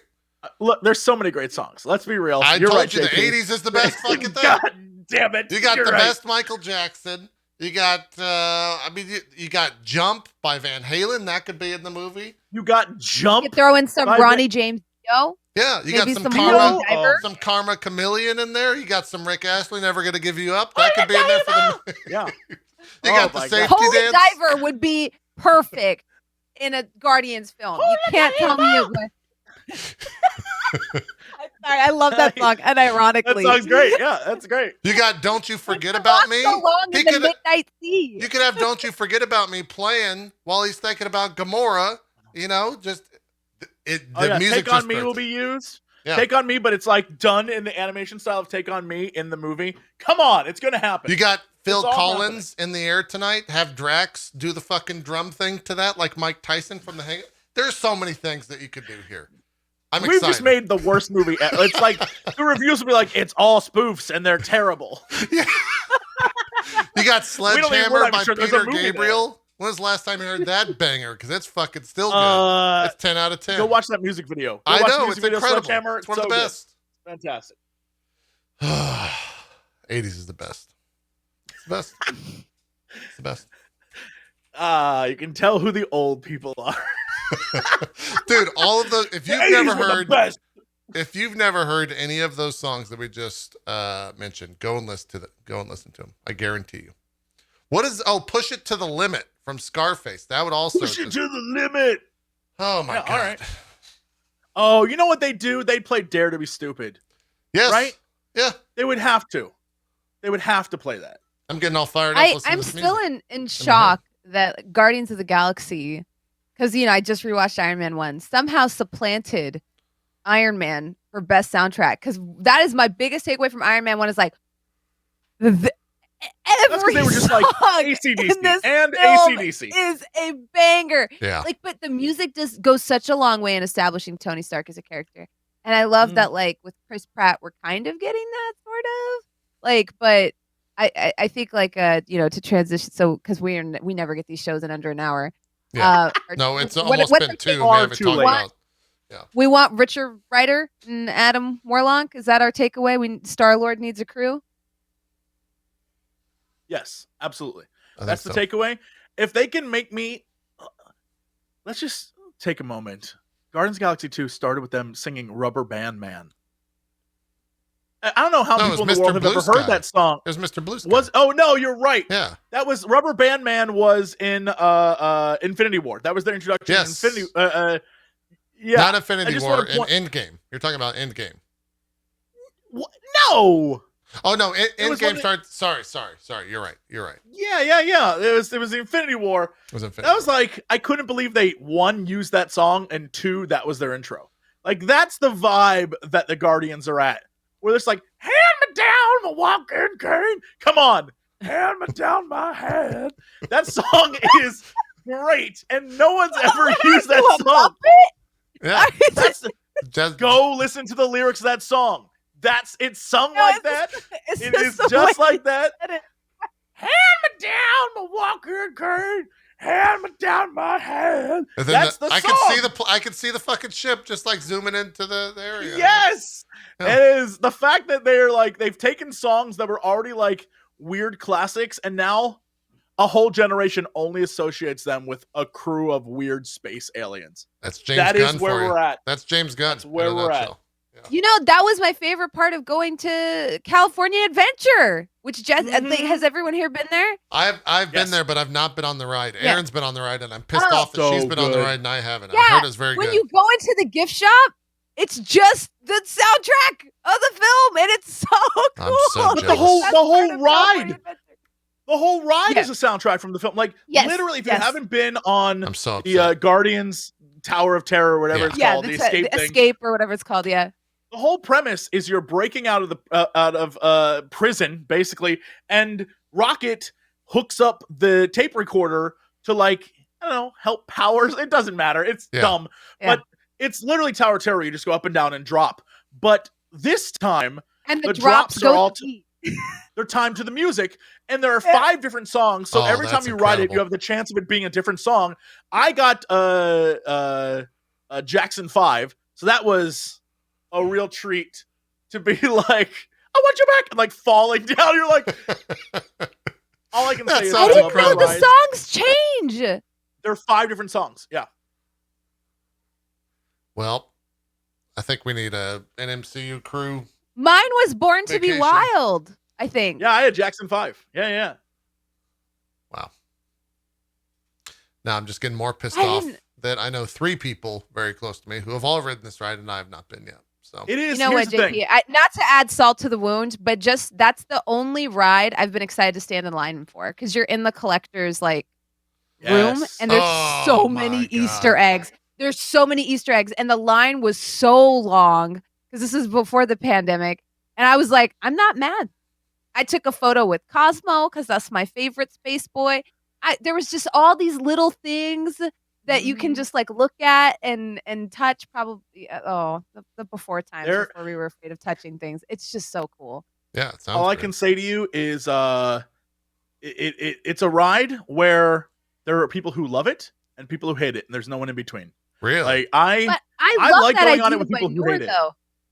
Imagine like if we all IRL streamed from the MCU part of Disneyland. That the Avengers place? Yeah, that'd be really cool. I would be excited because when I went, they just had the ride. The rest of it, they hadn't finished the Avengers area. The Avengers Campus, I think, is in Florida, right? It's at Disney World. No, it's in Anaheim. Wait, so Anaheim got both Star Wars and Yes.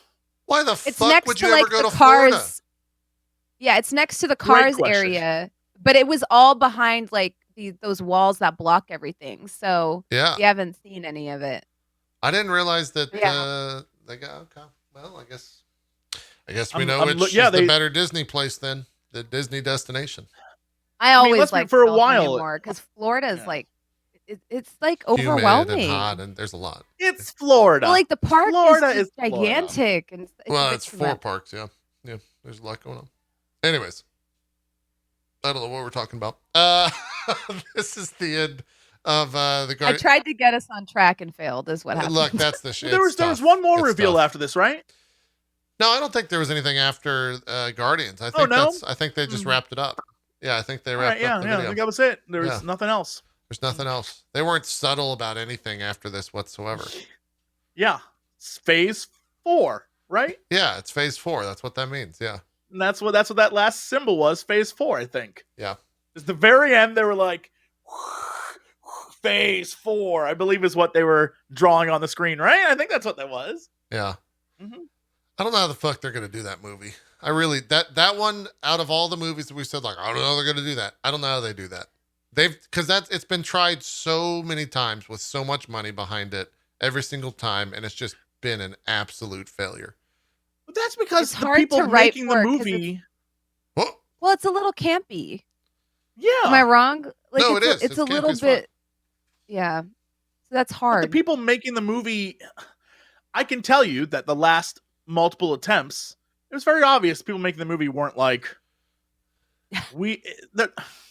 Are you trying to say that the like new Jessica Alba bits weren't like reverent to the Fantastic Four, Jesse Cox? Are you saying yes, that they didn't? I'm 100% saying when Jessica Alba loses her powers and runs through the streets nude, and then her powers phase, like she's like, oh no, I'm invisible. Yeah. I'm gonna take off my clothes so the paparazzi doesn't follow me. And then she like suddenly loses her powers and is like, oh no. Like, yeah, no, that's real great storytelling.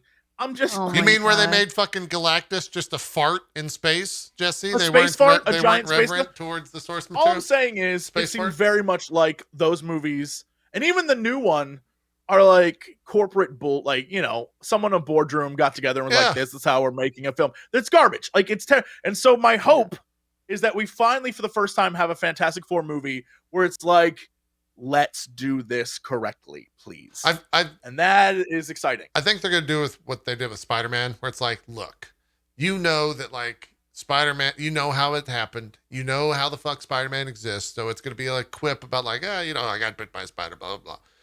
That's what they're going to do. They're going to be like, oh yeah, we bought Stark Tower a long time ago and we've just been cruising and, now we're the Fantastic Four. We're the first family type bullshit. It sucks we won't get like our four nerdy boys together: Dr. Banner, Hank McCoy, and Tony Stark and what's his face, Reed. It sucks that we're not going to get all of them as one entity. That multiverse maybe, but yeah, I don't know. Maybe it is a little bit. I don't know what that movie is. I don't know who the villain in that movie is. I don't know. I hope it's not Doom. I hope that he's not just like a one movie villain. I hope that Doom gets his own thing. I guess Kang is the potential villain there, and like they're trying to fix the multiverse at that point because it's the potential end of Phase 4. So maybe they like, patch up the multiverse, and then like Captain Marvel shows up and points at Reed Richards and goes, "Wait, you're a Skrull," and then he just like rips off his human face. To reveal that he's a Skrull or something, and that starts Phase 5. What the hell are you? What? I don't know what you do. I don't know what you do. I don't know how you go from there. It's gonna be. I would get up if that happened. I would literally stand up in the theater and be like, "Well, I'm done."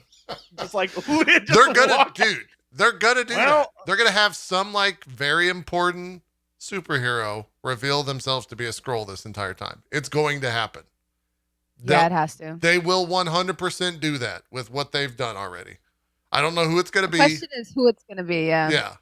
It could be, no, it couldn't be Bucky. He's got too much history. Can't be, who could it be? I'm trying War to think. Machine. You think War maybe Machine Rhodey? Does seem like, you think Rhodey died when he like slammed into the ground and they just like and they replaced him. Yeah. But War Machine's writing is so bad, I would welcome it. Honestly, like I appreciate the actor who plays them, but they do such a crap job of writing War Machine because, like, Falcon the Winter Soldier, which is what part of what this podcast episode is about. True. Went back and rewatched the first episode. They just do such a shit job writing Rhodey. Like, hey, you and Falcon, both, service members, both just lost your best friend. Are you going to say a word of comfort? And he just kind of stands there and he's like, well, I'll be in touch. Just out of curiosity, why don't you take up the shield? Doesn't even acknowledge that, like, hey, I know what loss is like. His writing is just bad. Yeah. It has been since Iron Man 2. It's so hard to just. He's been the sidekick character. That's it. He'll get an Armor Wars thing. Probably. I hope they do some work to make us care. I'll just say that, because until now he's just been used as a plot device, like repeatedly. He's never like you're never truly invested in anything he does, and he's just been used as a plot device and as a joke. And I really hope that like it just. But that was the case. He's supposed to date Carol Danvers in the comics. Could you imagine Rhodey's character in MCU being that important that he were to date Brie Larson? No, because they did such a bad job. They did such a bad job. We would laugh. That's going to be the plot of the Marvels. It's going to be three, people and their love interest, and that's going to be the Marvels.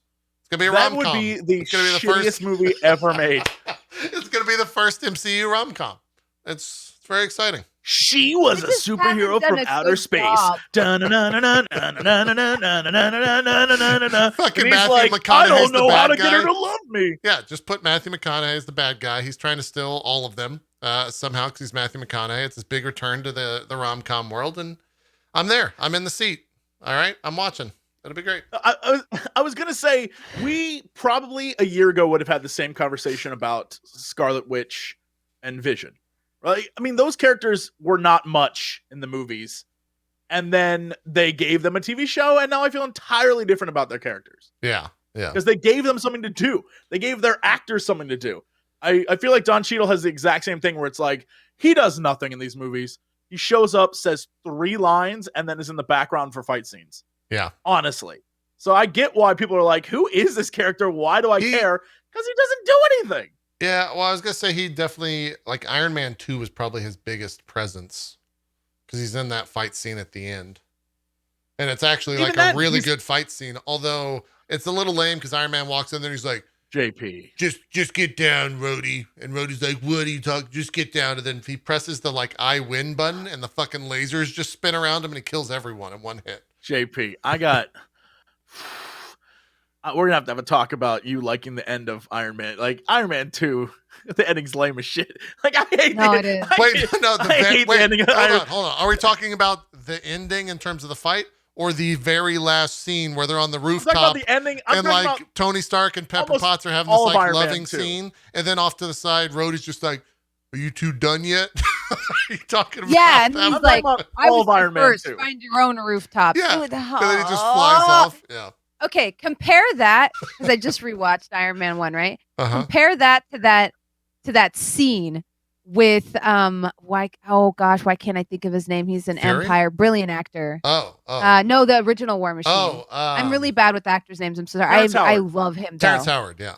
Terrence Howard. Oh my God, what an attractive man. But when they're on Tony's private jet and Tony's like, let me get you a drink. He's like, listen, I'm on the clock. I don't drink. And then hard cut to 2 minutes later.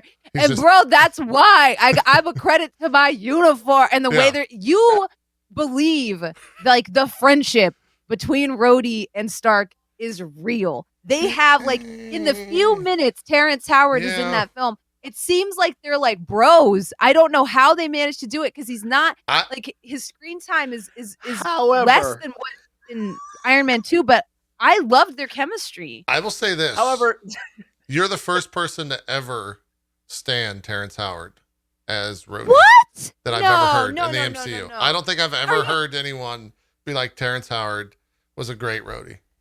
I don't think I've ever heard anyone do that. All right. Terrence Howard, no matter what you think, Terrence Howard has actually gone totally crazy. Yes. I mean, regardless of him as a person, new math. But like with him, Rhodey had a personality. Well, that was writing, though. I feel like that. Whereas, like, ever since Don Cheadle has taken the role, he's just like, I play the straight man to Tony Stark's. I'm the babysitter. Whereas, like, Terrence Howard still played that role, but like he did it with panache, and I think part of that is I also don't like the kind of way he was effed over with the movies. Because isn't he just wanted more pay or more equitable pay, and so I don't they know just why replaced him? Yeah, I don't know why they rewrote him. Was it really just about money? Was that all it was? According to what I guess everyone says is he wanted more money because he knew what the character becomes. Yeah. Like he knew that he was, and so they were like, nah. And they didn't, and so, I mean, I'm not saying Don Cheadle did a bad job. I personally liked what Terrence Howard brought to the role. I felt like I didn't think it was bad by any means. Because like Tony Stark's a hard character to be on camera with because he's so cool and everyone next to him just looks like an unfunny idiot. And that Terrence Howard, I feel like, was the only person that gave War Machine the character that was going to become War Machine a lot of flavor. Where I felt like he could also throw quips and I felt like he would be great in the armor. But I don't know. Apparently I'm in the minority on that. But I didn't mean that as like this is your take. Yeah, I didn't mean that as a discredit or a slight towards you. I've never heard anyone rep or stand for Terrence Howard. That's new one. I loved it. You mean you don't like DJ only because he's like and lost his mind, and I love that. I didn't know that he like went crazy. I didn't know that happened. Oh, yeah, but I like don't know in the what's going best on way. in his like life. Oh, in the best way he's gone. Like he literally developed his own math. Y'all, he created his own math. Math. But I mean, Gwyneth Paltrow is like sticking rocks in her vagina. Yeah, and she's still in absolutely the franchise. Yeah, she's batshit. But here's the difference. She's like, and I make money off of my crazy. No. Terrence is like, the universal mechanisms that create all, like, oh yeah, that's my kind of crazy. I like it when he's the guy who unlocks the portal to hell. He's that guy. He's that dude who's he's like, the main character like, of Doctor Strange in the Multiverse of Madness. He's Mephisto, actually, I think is what we're getting at. Yeah, he's Mephisto. If he showed up again as Mephisto, I'd be like... What was that movie that he did really well in? That it was about like about music, wasn't it? And it had he was like a producer. What was that other movie that he was in? The TV show Empire? No, not Empire. It was Hustle and Flow. Hustle and Flow was the movie that I'm referencing. I don't know where the fuck we are. Guardians of the Galaxy Volume 3. Oh, yeah, the Fantastic Four. Fantastic Four. Right. Yeah. Fantastic That movie that is Four. definitely not coming out and was not hinted at the end of this video. Yeah, without a doubt. In no way, shape, or form. The casting of that movie. We're talking about Phase 4, okay? Right? That symbol, Phase 4. Yeah. Personally, I think they should cast me as Susan Storm. And just like Jessica Alba, they can just bleach my hair and give me blue eye contacts. Yeah. That's makes more sense. You can be Sue. Jesse can be Ben, you know? Ben? Yeah. I gotta wear a damn suit. I can't be a sexy fireman. No, that's gonna be like who would the sexy? Like be like naked and if on we're fire doing like if we're doing the streamer verse of the MCU. I can't be a Human Torch. I gotta be Ben.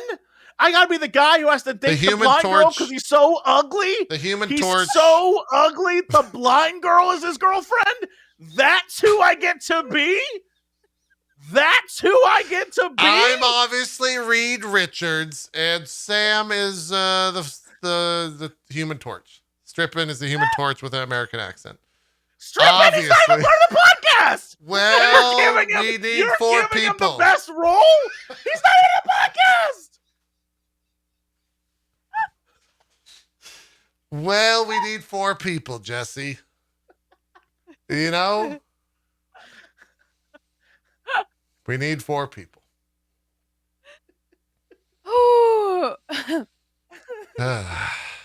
And that's our Streamerverse Fantastic Four.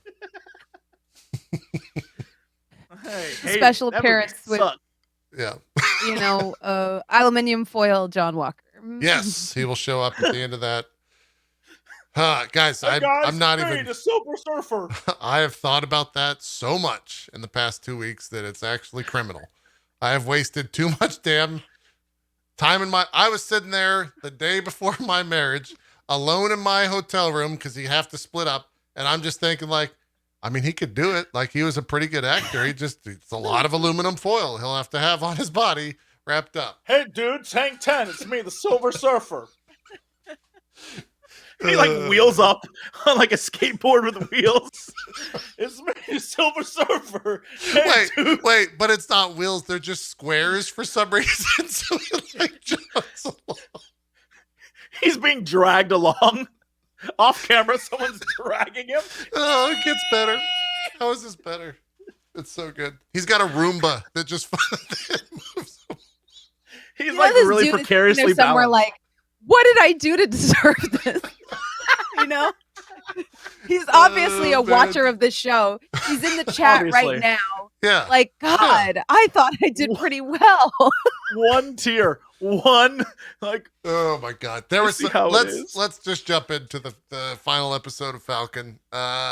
Because there were so many times. I gotta ask, overall, did you like it or dislike it? I know we talked about it a little bit at the wedding. We talked a little bit about the wedding, but I think we were all just like, guys, we got to save it for the podcast, and we all kind of stepped away. Yeah. We went 3 different opposite directions and then somehow met back up on the podcast. Are we talking about the episode or the 6 episodes as one? The last episode. I thought the last episode was the most uneven episode in the entire show. Agreed. 100% agree. I walked out of that episode.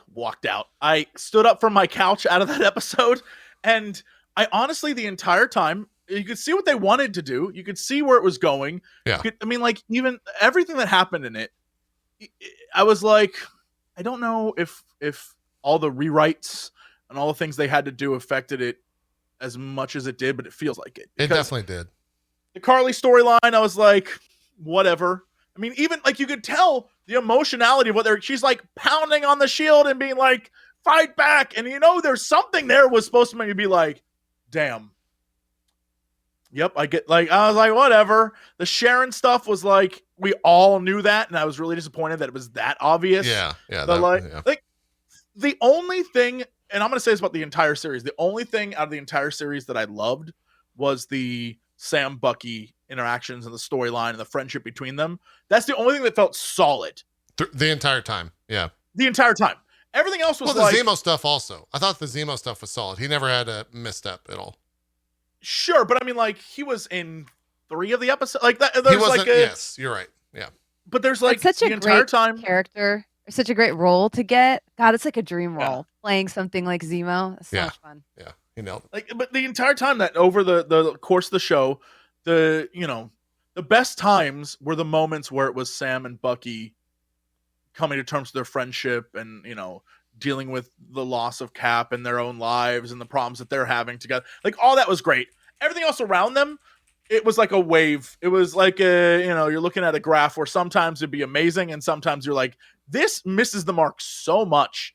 And so, yeah, it was a totally uneven show. And I will say that, when I started the very first episode of this, I thought, oh man, this is gonna be so much better than WandaVision. Like, I can already, like, visually, it's gonna be it's gonna be more grounded at Earth. I'm gonna say it, and this is probably controversial. I don't know. I liked WandaVision more. I thought overall it was a better series. I'm gonna say it. I thought it was a better series. I gotta think. I had more fun by the end of it. I was like, yeah, all right. I know it was more consistent. If you take the first 3 episodes of WandaVision and like consider that to be one episode, then I think the entirety of WandaVision might be more compelling. Maybe. That's what I'm saying. The entirety. Maybe. At the end of WandaVision, it wasn't what I wanted. It wasn't what I thought we were going with it. And yet I walked away like, all right. And this, I don't know what I thought I was going to get, but I walked away like, all right. Yeah. That's the difference. A chatter tipped me off to this because I didn't see this. Apparently, Kari Skogland, who was the director of Falcon and the Winter Soldier, debunked the idea that the pandemic plot was there first. He said that this was the original story from the start. Huh. Which, if you take that and also throw in the headline that he is writing Captain America 4. Oh, is it she? Oh, sorry. Carrie's okay. Apparently Carrie's a woman. I did not know that. If you take that and compare it with the fact that she is writing Captain America 4, I might be a little bit worried. It's like this final episode, they had a tough time bringing it together. I thought the stories that they told throughout the show were great. I thought the final culmination of everything was a little bit rough. Like the Isaiah stuff, there's a lot to love. Disagreements today, I feel like, because I am just okay. You loved it? First of all, no, I didn't like the last episode, but as a series, okay. So, here's my kind of overall review. First of all, I find it very difficult to compare WandaVision and Falcon and Winter Soldier. It's hard. And I just feel thematically they're just so different, and they aim to do different things.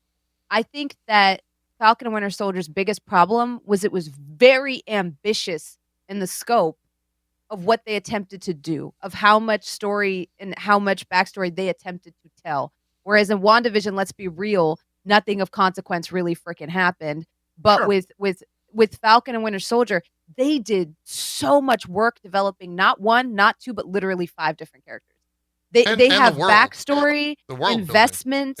Yeah. Like, and for them to attempt to make us care about Zemo, make us care about Julia Louis-Dreyfus's character, make us care about, Bucky more, make us care about Falcon more, make us care about Carly more, which in my opinion, they failed in that, but I'll get to that later. Yeah. Make us care about Sharon more, make us care about like just all of these, like, John Walker more. That's like 7 or 8 characters. And what's crazy is for the most part, in my opinion, they succeeded. WandaVision only had to make you empathize with Wanda, and I still had a hard time with that at the end. When Monica Rambeau was like, listen, after what you went through, anybody would have done what you did. And these people will never know what you gave up. And I'm like, that she fucking tortured them for months? Right. That she physically and mentally tortured them? Okay, Monica. Like, it was like Monica giving Wanda a pass because they knew that the audience probably wasn't 100% sold. So, like, she literally tortured people. And that's like an entire plot point in there. That people are suffering. But apparently it's okay because Wanda was really hurting. And it's like, Monica's hurting too. And look how she handled that shit like a champ. But yet she's going to give Wanda a pass? I'm sorry. I just... What? Like the argument can be made. No, but the argument can be made for this show as well. Like where, we just were talking about how awesome Zemo is. But Zemo literally like blew up the UN and killed like the original Black Panther, like and everyone's like, "But look at him dance!" Right? There's which is Walker. That's crazy that they managed to do that because he even blows people up at the end of this episode, and we're like, "All right, Zemo's kind of crazy." God, that Zemo is so brilliant. Hot. That's brilliant that they managed to do so much for his character in the show that we forget that he's a terrorist. Like we're like, "Oh wait, why are we rooting for this guy? This guy like, kind of isn't the greatest person." Walker is a piece of shit, but it's very obvious they're trying to like redeem his character. And at the end, I'm like, this is not redeemed. He's still a piece of shit. And they're he wasn't redeemed at the end. He was a fucking clown in that final where he's like, "I'm back, I'm back." He's jumping around. I'm like, what the fuck? He shows up, and it was like a weird. Now they're a trio for this final thing. Like that made no sense to me. I was like, "What the fuck is this?" And then he says that like Abe Lincoln line, and it's just like, who the fuck? What the fuck? That was bad. It was intentionally supposed to be cheesy because even Bucky's like, "Really?" Well, it was, but it was just like. I feel like make sense with the character to that point. Like up until that point, he was like. Did we forget like an episode ago he like murdered someone? And now he's like comes back and he's like, "Hey gang, don't worry about me. I don't need a shield. I'm just gonna be real effing goofy." Yeah. And the shield that I made is like gone in 2 seconds because guess what? That was a dumb idea. She just punches it and it's gone. Yeah, that was great. And now I'm gonna like tag behind my two buddies and they're like, "Go away." And he's like, "I'm with you." But I think that, like, I didn't like the last episode. And that's what I'm saying. It was because it was so ambitious. Because they did, in my opinion, they did such a good job with the last 5, developing John Walker's character, developing Bucky's character, developing his relationship with AO and all of that. So, I mean, in the last episode, I do think they 100% fumbled it because they were trying to resolve so many different plot lines, which is hilarious because our prediction literally was like, I don't know how they're going to tie all this all up. And the answer is they didn't. Yeah. The episode was not great, in my opinion. They gave everything. I mean, they tried, but it didn't work. Like it definitely like, no, I didn't like any of the one thing I did like was, Captain America as like the Falcon transitioning into Captain America. I thought everything that he was in the final episode, was the best parts. Everything else was kind of like, It was also a little weird that he started talking to the scene with the senator was because he literally, they pose him as like this symbolic, almost like angelic presence when he like lands down, and he's quite literally carrying a dead woman's corpse. And he like tosses that off to the EMS, and then he starts giving a speech, and I'm like, well, that's a little strange. Like, we're not gonna talk about any of that, but. Yeah. I mean, even that was crazy because he's sitting there like telling them like this thing you're voting on. And I was like, okay, hold up though. You guys kidnapped them before they even voted. You don't know how they were going to vote. Yeah. And he was like, let's not call them terrorists. And I'm like, I didn't mind that sequence, but I did because I was like, they literally set a van full of people on fire, and Carly at no point showed any remorse for any of it. Then she tried to push half of them off a cliff, and we're like, listen, Carly's not a terrorist. And I'm like, she never was redeemed at any point in any of it. So like that sentence, in that entire there were parts of the speech that were so great, and there were parts of the speech that I was like, are you trying to get me to feel bad for Carly because you failed? I don't feel bad for her. Yeah, I'm sorry. I really don't feel bad for her. I agree. I didn't have feelings at all one way or the other towards her entire character throughout the entire show.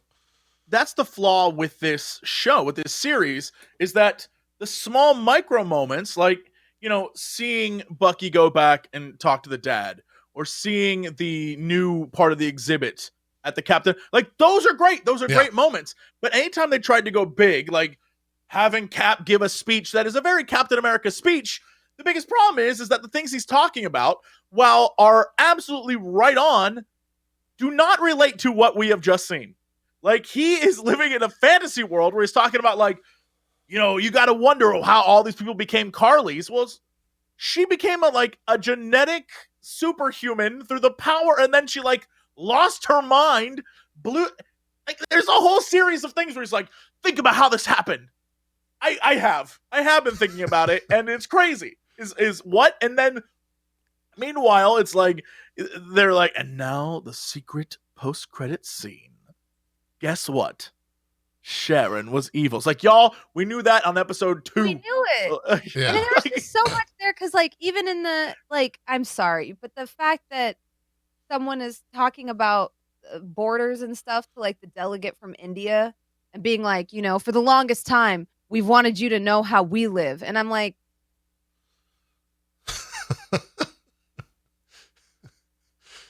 even in chat, they're like, do you have an American perspective? I lived in India for 12 years. You're welcome. But I was just kind of like, yeah, we don't know what a border dispute is like. Right. Yeah, Pakistan wasn't just a line that was drawn by the British that we're still, the partition didn't happen and we're not still dealing with the fallout of that. But so to have that explained, but and what's crazy is in episode 5, that Indian delegate was advocating against the legislature. She was saying hey, these are people's lives. There's many displaced people. We have to talk about that. And then at the end, she's like, against it again. And I'm like, what happened? Is it because she's like, you know what? I agreed with them, but then they kidnapped me. So now, honestly, fuck them. Did that happen off screen?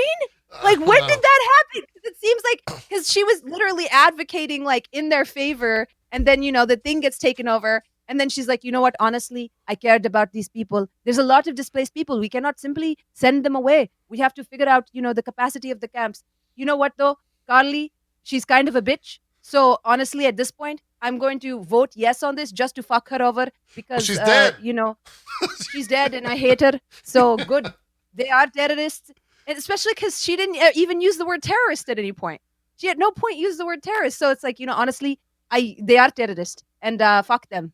And I'm like, you're lecturing some UN people, GRC people that were making your point before they got kidnapped. Can I just? I have another question. Am I misremembering that scene? No, I think that's correct. Another question, just to everyone. Why was one U.S. senator? Why was a senator a representative at this council? No, we're not. Why was a U.S. senator? Why was Jesse, one you can't break U.S. the MCU. senator Jesse, stop. the representative at a world council? And why do they pick the one U.S. senator who is definitely the guy who here's my 6 ex-wives and my 4 mistresses? Jesse, what? Someone tell me. I'll tell you right now, Jesse. The entire scene. No, the entire scene where Captain America is lecturing him. I was like, if this was real life, this guy would be like, fuck you. And there's no way this one senator that for some reason represents America on the world stage, which makes no sense. Why he would listen to anyone? That's the one guy who would be like, I don't have to listen to you. I'm a goddamn American. I'm a red-blooded American. There's no way that guy would. There's no way. Here's the thing, though. The reason why it was just a, quote, senator is because that can't be the president, right? Because then people are be like, well, now that's the president of the MCU. It would never be the Secretary of State. It would never be. But it can't. It's because when you say senator, the general population in the real world is like, oh, he's a senator. He's got some power. If you say anything else, they're going to be like, well, is that like they're going to be saying what you're saying right now about whatever it would be. A senator is the only thing. It makes even less sense when then the next scene, he's back in Washington. And he's like, all right, thanks, Sharon, for all your hard work. It's like, that guy would not be on that committee if he's also the guy who is on the security council for the GRC. There's no way. And I get why they did it, because casting is well, we can use this actor and he'll be a recognizable face in the MCU. But it's dumb. It's dumb. It's like no one was on set to be I just need you saying the fuck you like that as my ringtone. You know he would. You know. This is the way you said it. I'm going to let you know a secret. Old white dudes with power are pieces of shit. And so, I'm going to let you know, he would not be like, you've convinced me, new Captain America. He'd be like, I took your shield once, I'm going to take it again, bitch. There's no way. There's no way. You're not wrong. I'm dying. You both are destroying the scene for me. My headcanon was like, it was a good scene. He's very Captain America. Now I'm just like, he was just talking to imbeciles. What he's saying, the things he is saying are very Captain America. And he's making a point. Yes. But the things surrounding that moment are doing everything it can to destroy that moment. Everything that happened up until then is tear it down. It's crazy. He could be a Skrull. Or the fact that Sharon puts 8 bullets center mass and then it's sorry about how things ended up back there. No. You just executed her. Are you? That's not the worst part. The worst part is when Sharon literally commits a fucking atrocity and lights that guy on fire with the chemicals and just says over the phone oh yeah, it's just awful war crime. Mercury gas. It's just awful war crime that Mercury I just gas committed. and a mixture of other things. And Bucky is like, well, that sounds smart. And then he just continues on. It's like, what? You literally...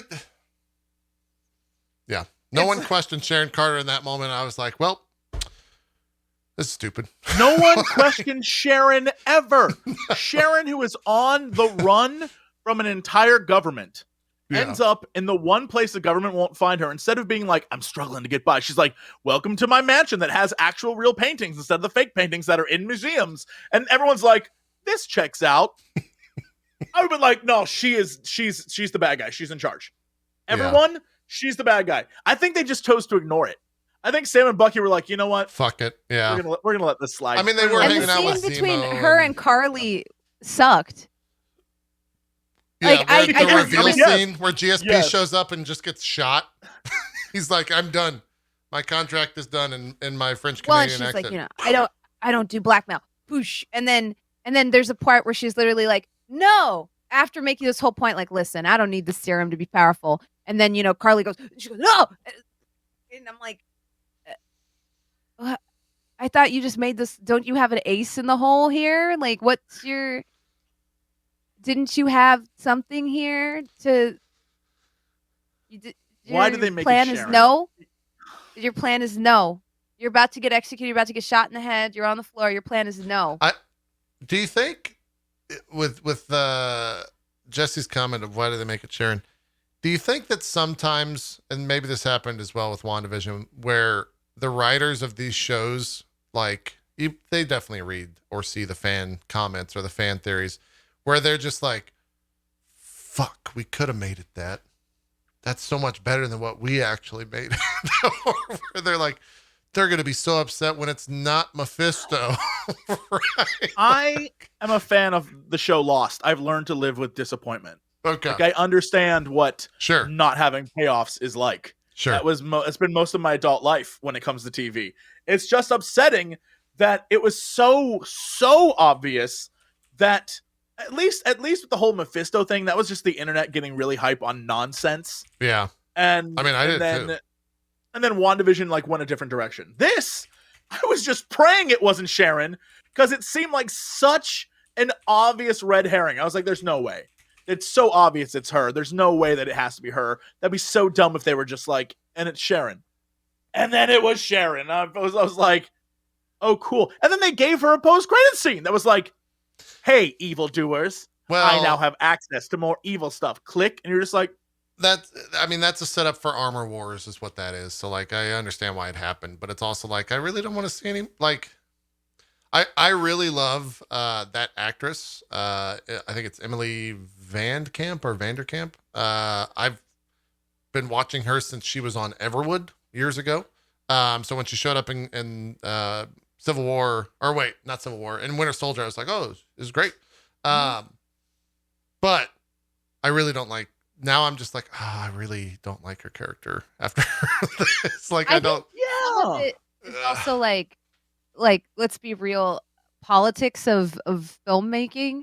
And I'm not saying this is the case with Sharon's character, but I mean in general, like if an actor is great to work with and people like them, they're more likely to bring them back. I know this was part of why Oscar Isaac's writing was so bad in the other two films in the Star Wars trilogy, because that character wasn't actually supposed to exist past the first one. And Oscar Isaac did a great job and campaigned for Poe's character to be expanded, which, I mean, okay, I could talk about what the injustice and somehow Poe returned. Part two. Yeah.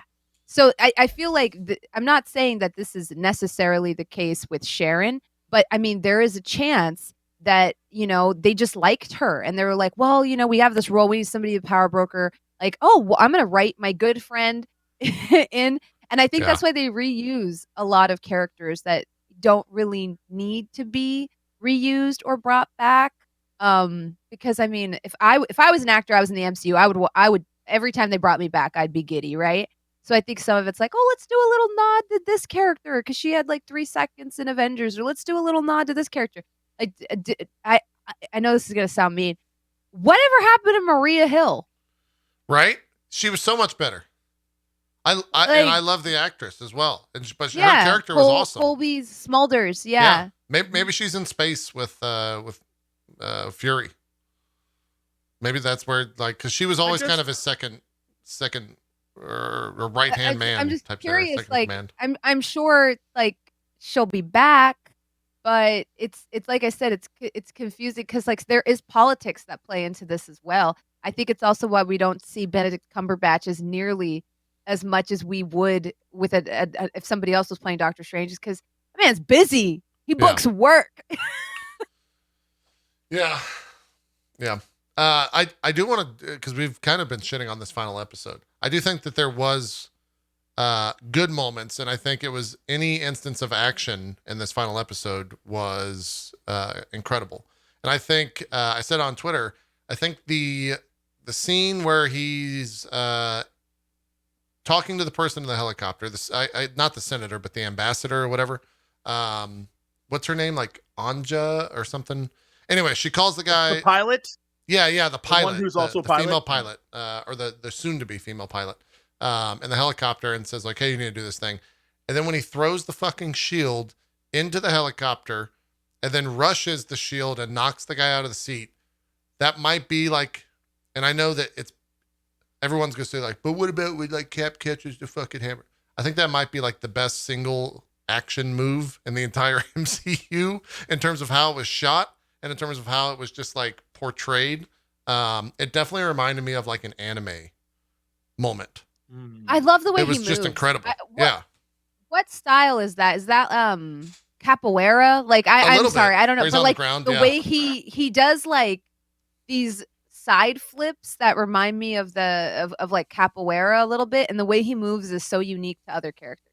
Yeah, it's very different, and so I like that he doesn't fight quite the way the last Cap did. He's got and I like that. I love that he also uses his thrusters to put some force behind the shield. That's like his super strength is the thrusters. Even when he like took a shot from Carly, he like put his wingtips into the ground so that he could like take it into the shield to brace himself. Yeah, like all of that stuff was so cool. And even in the episodes prior, like when he's fighting Walker and he's on the ground and he like spins with one of his thrusters and like trips him up and all that. They did a fantastic job with the fight choreography and like making him his own version of Cap when it comes to fighting, because it was so different from Steve, but also so similar to Steve at the same time. That was the best part of the episode for me, 100%. And I think it does a lot and says a lot. And even he's mentioned it in his speech, the idea that he's not superpowered, he's just like a dude. I think it adds that kind of like Batman-y element to it. A little bit. Where it's like he's just a man with technology. And that's kind of the Iron Man vibe, but Tony was filthy rich and he could have like a million suits. And I like the idea that he's just kind of got the one. It's on loan from Wakanda, and he's like doing his best. Yeah. I think that's really neat. And so I'm very excited to see what happens with him moving forward. Mostly because like I don't know how the MCU is going to do things from now. Like, what is his role in what is Cap's role? Yeah. Because at the end, honestly, it ended with them like chilling on a beach with family, I loved hanging that, out. by the way. I love that. Great, yeah. I loved it. That song that they played over the end of the thing has been stuck in my head since I've watched the episode for almost 2 weeks now. I don't know what song that is, but it's the singing and the percussion aspect of that song. It's been stuck in my fucking head. With those beautiful shots of the ocean. It's so I really like that sunset. Like I thought that was great. I thought the way they handled those two characters, if that's Bucky the point of the series, they did very well. He like has a family now, something he's never had. Like, oh, he's part of the family. It's very good. Yeah. Uncle Bucky. Yeah, I guess to expand. Uncle Buck. Is that all right? Uncle Buck. He was like wrestling with the kids while he was carrying It's very good. To expand on that thought, Jesse, like, I guess I'll pose the question: can you see a Avengers style movie where Sam is like the head of them, is the one like directing them? I mean, yeah, that I definitely could see that. I don't think that's the issue. I don't know how we get to that point because I think everyone's so like there hasn't been a movie in a while where it's like get everyone back together. Right now, all the Avengers are once again split up. It kind of feels like after the end of the first Avengers movie where everyone just went their way again. And I'm curious how we're gonna get a team back together, or if we need to even have a movie called Avengers. Right? I think we're gonna have like 6 teams. That's my prediction because I think I don't think it's gonna be Avengers. Infinity War was like an endeavor. Having that many people on screen at the same time, I don't know how they did it. That's a nightmare. It's a nightmare to write. That's a nightmare to shoot. It's a nightmare to try to give every character some kind of plot and resolution. My theory is they're going to fragment into like 4 different teams. I feel like from a Hollywood perspective and like from a business perspective, the Avengers as a brand is just so fucking massive. You're right. That you're right. They're going to do something like the new Avengers or like West Coast Avengers or like something with Avengers in the fucking name, right? They have to. Yeah. Bring out Gwenpool. Yeah. But you guys are totally right. Like they might do a lot of different, like maybe phase 5 is like the team up phase, right? Where you get like the young Avengers, the new Avengers, like all that shit. Maybe they go that route. I don't know. It'll be interesting to see. I don't even know the next time that we'll even see Falcon or that we'll see Bucky. Captain America 4, right? Yeah, but that's going to be like a 2020. Like what? My brain is confused. Yeah. Is that a 2024?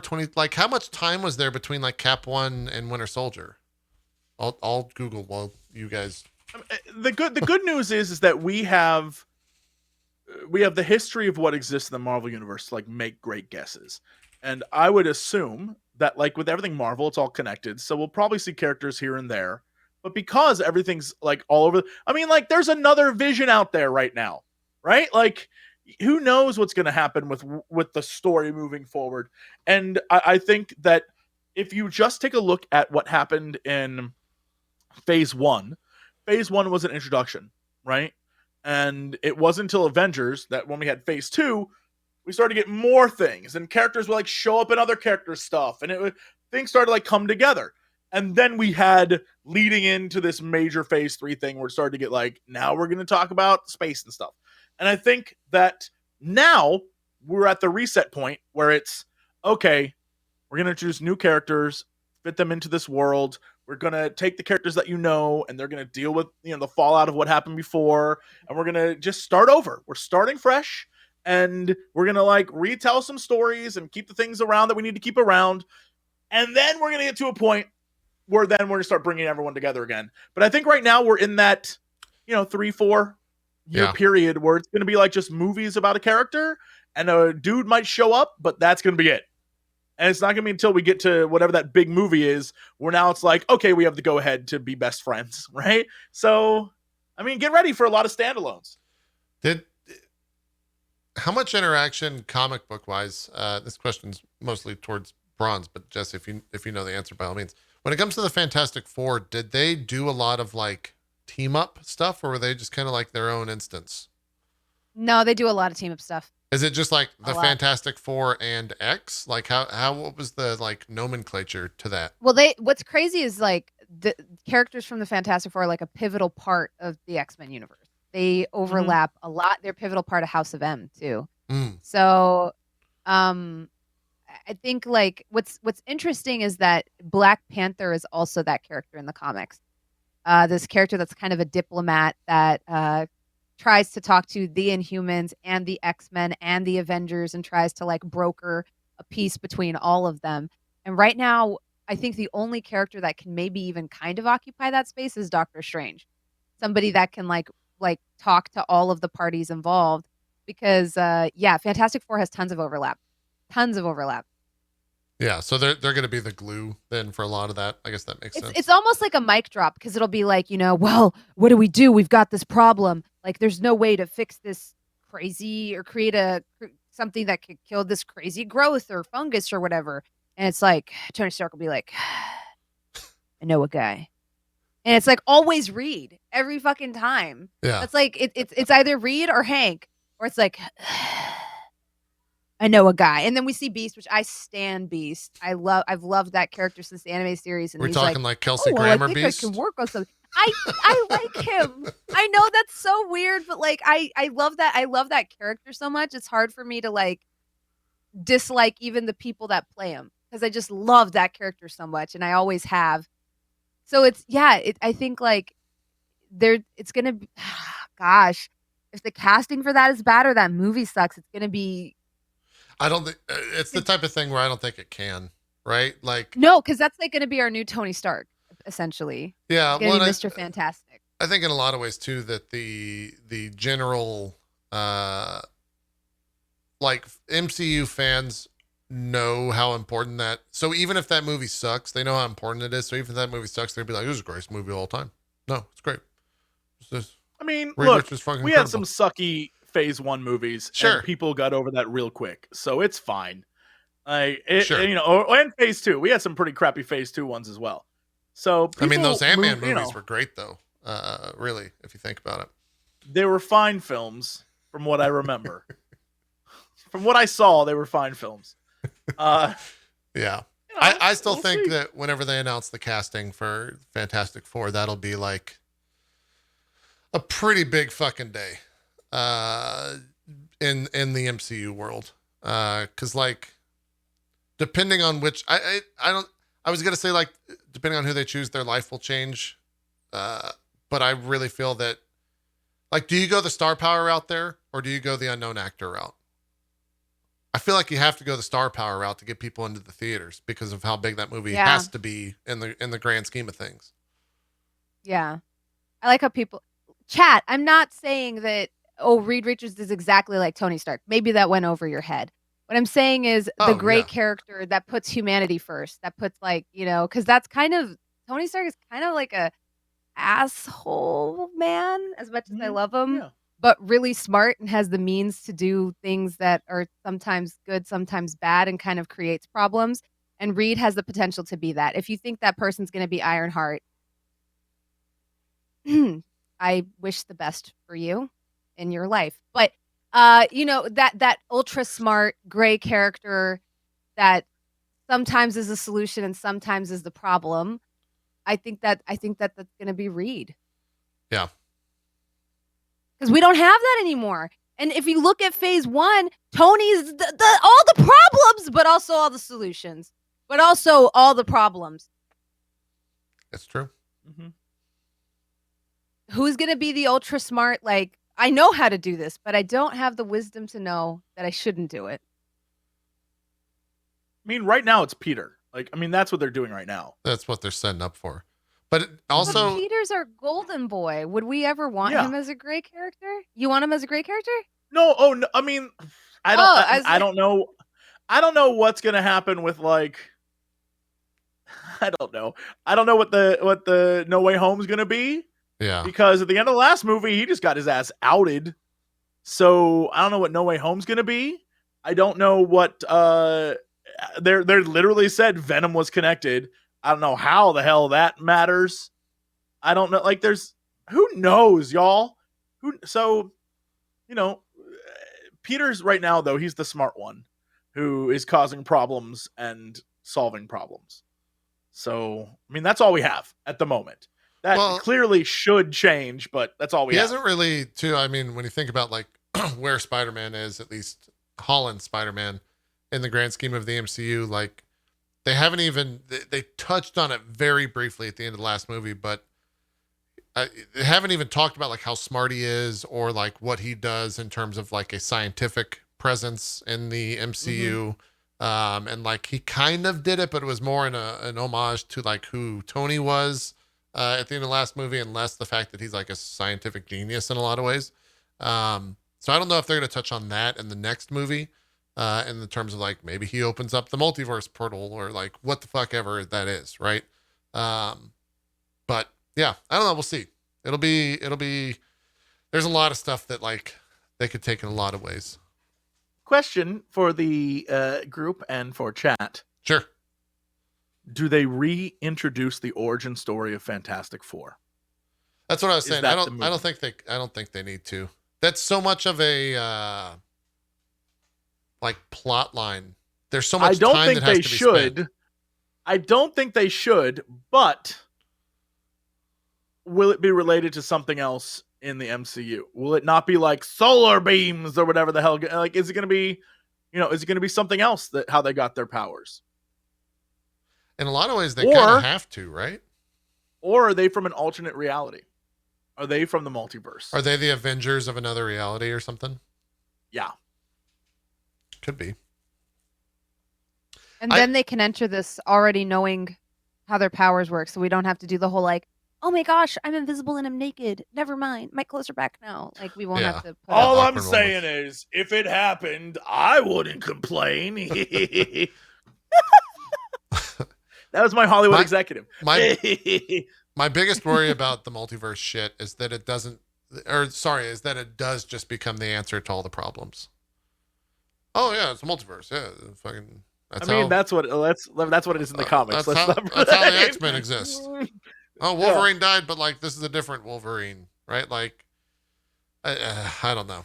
We'll see. They're gonna probably approach it tactfully. There's no winning, because if you remove, like, I love comic books. I love comic book movies, but I have to say the fans are almost impossible to please, because if they kill off the character and do so permanently, how dare you? Wolverine was my favorite character. I'm never reading a comic again. If you bring them back, how dare you? Now death doesn't mean anything in the comics because you guys just keep doing that. If you have someone else become the Wolverine like X-23, how dare you? This is SJW bullshit. So I don't even know what to, like, people were really mad that, Gamora got thrown off of the thing, sacrificed. And I was like, and they were like, oh, it's another example of fridging. In my opinion, no, it wasn't. What are we just going to say? Women can't die in movies anymore? Is that the precedent we're setting? No female character can ever die in any film. Like, fridging was when you kill a woman for the sole sort of like vehicle of motivating the male protagonist. I don't think that that's what happened with Gamora, because I think they did a really good job establishing her relationship with Thanos. And I think we know she wasn't just a vehicle to, like, plot device. In my opinion, I get you have your right to disagree, but some of these things are impossible to write, because if they let everything go through the multiverse, then people will complain that death doesn't mean anything, characters being removed doesn't mean anything. But if they leave certain characters out or make death permanent and make those consequences real, then people will be like, I hate this. I don't want to watch this anymore. That was my favorite character. You're an asshole for killing them. Yeah. How much? I think, to bring it back to Falcon and Winter Soldier, that entire last speech was that. Like, I know some of you motherfuckers out there hate me just because I'm carrying the shield and because I'm Captain America, and I know you'll never freaking accept me, because that is the reality. There are people out there that 100% hate Sam as Captain America for no other reason than he's not their Cap. That's it. They just can't get over, like, being a Green Lantern fan, you have rankings. Like, I like Jon Stewart the most, Guy Gardner second best, Hal Jordan's on the bottom.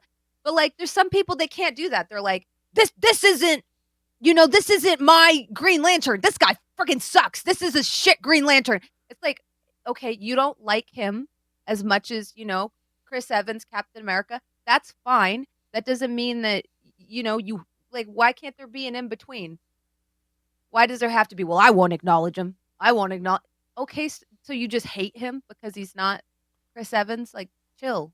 Calm down. Breathe. It's fine. You're going to be okay. But we can all, hold on, but we can all agree that Spider-Pig is the best Spider-Man, yes?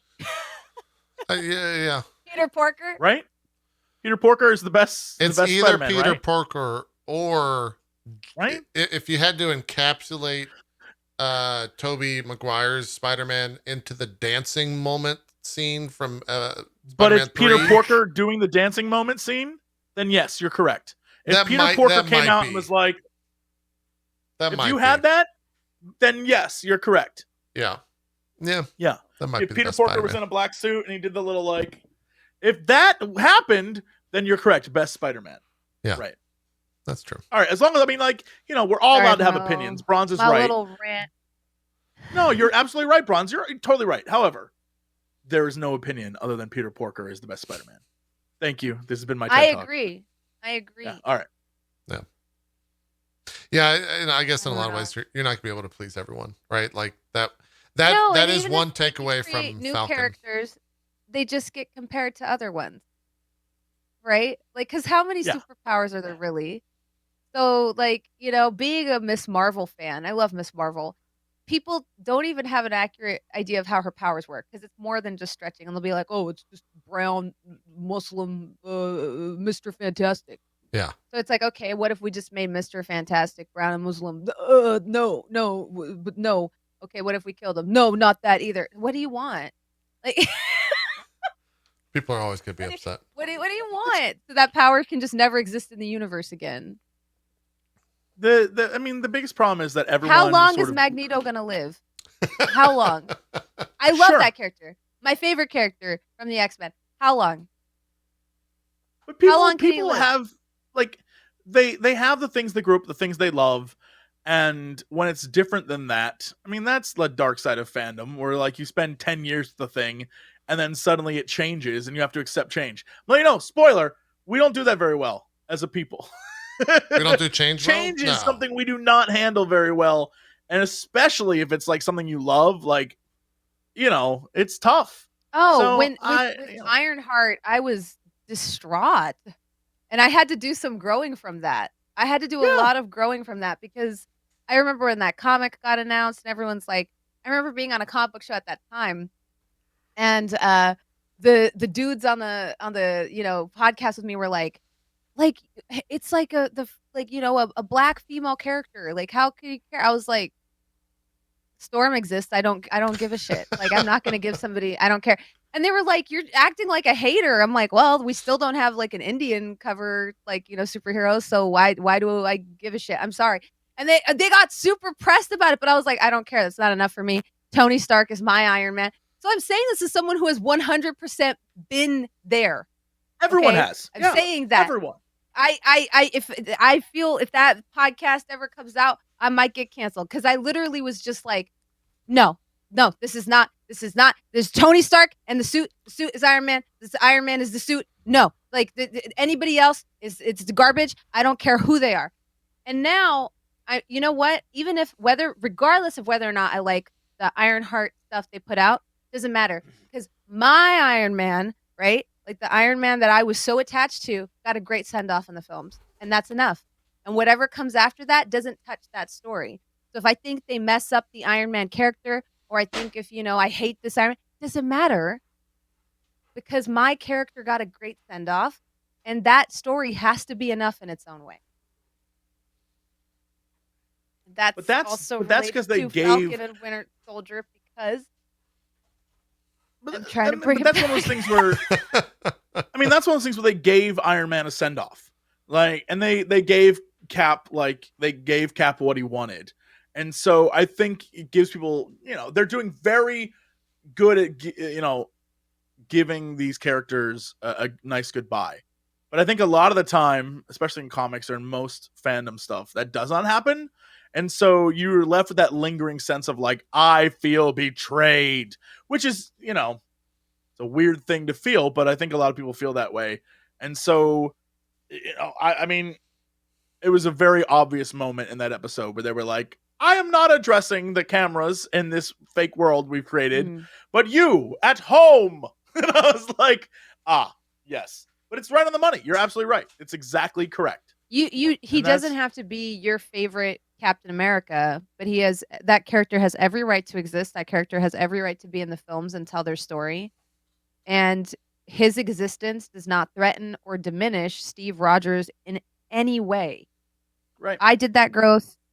You can too. I believe in you. There's going to be a lot of that. You look at the next Thor, people are going to lose their mind when it's like, why is there a lady Thor? There's going to be a lot. Well, do they read, there's a lot of Thors. Do they read comics? There's a lot of weird shit. They watch movies, Jesse. All I'm saying, we need Frog Thor, and then that will shut those people up. That will shut everyone up. Here's the thing. Frog Thor, Peter Porker, make it happen. Oh my God. We are on the cusp of greatness. Dude, we didn't even, Russell Crowe's character got revealed. We skipped over that. He's going to be playing in the new movie. I am shocked who he's playing in the new movie. Take a guess. Don't read chat. Oh, who's he playing? What if he is Howard the Duck in the new film, The Avengeables? Think about it.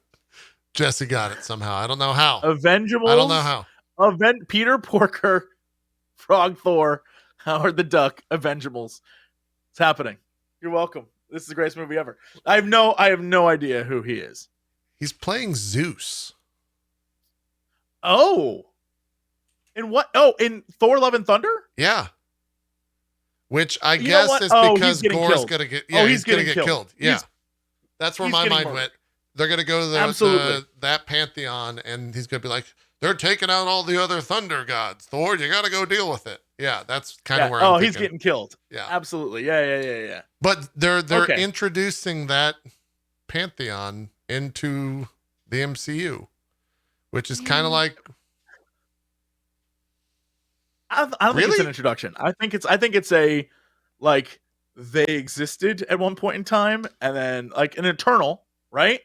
Some sort of eternal, and then that dude's dead. He's getting murdered in this film. He might be in it, but he's have 5-minute screen time. You cannot kill a god. I think, and Christian Bale's because be they cast Russell Crowe, I think it's gonna be a fight that's kind of dope.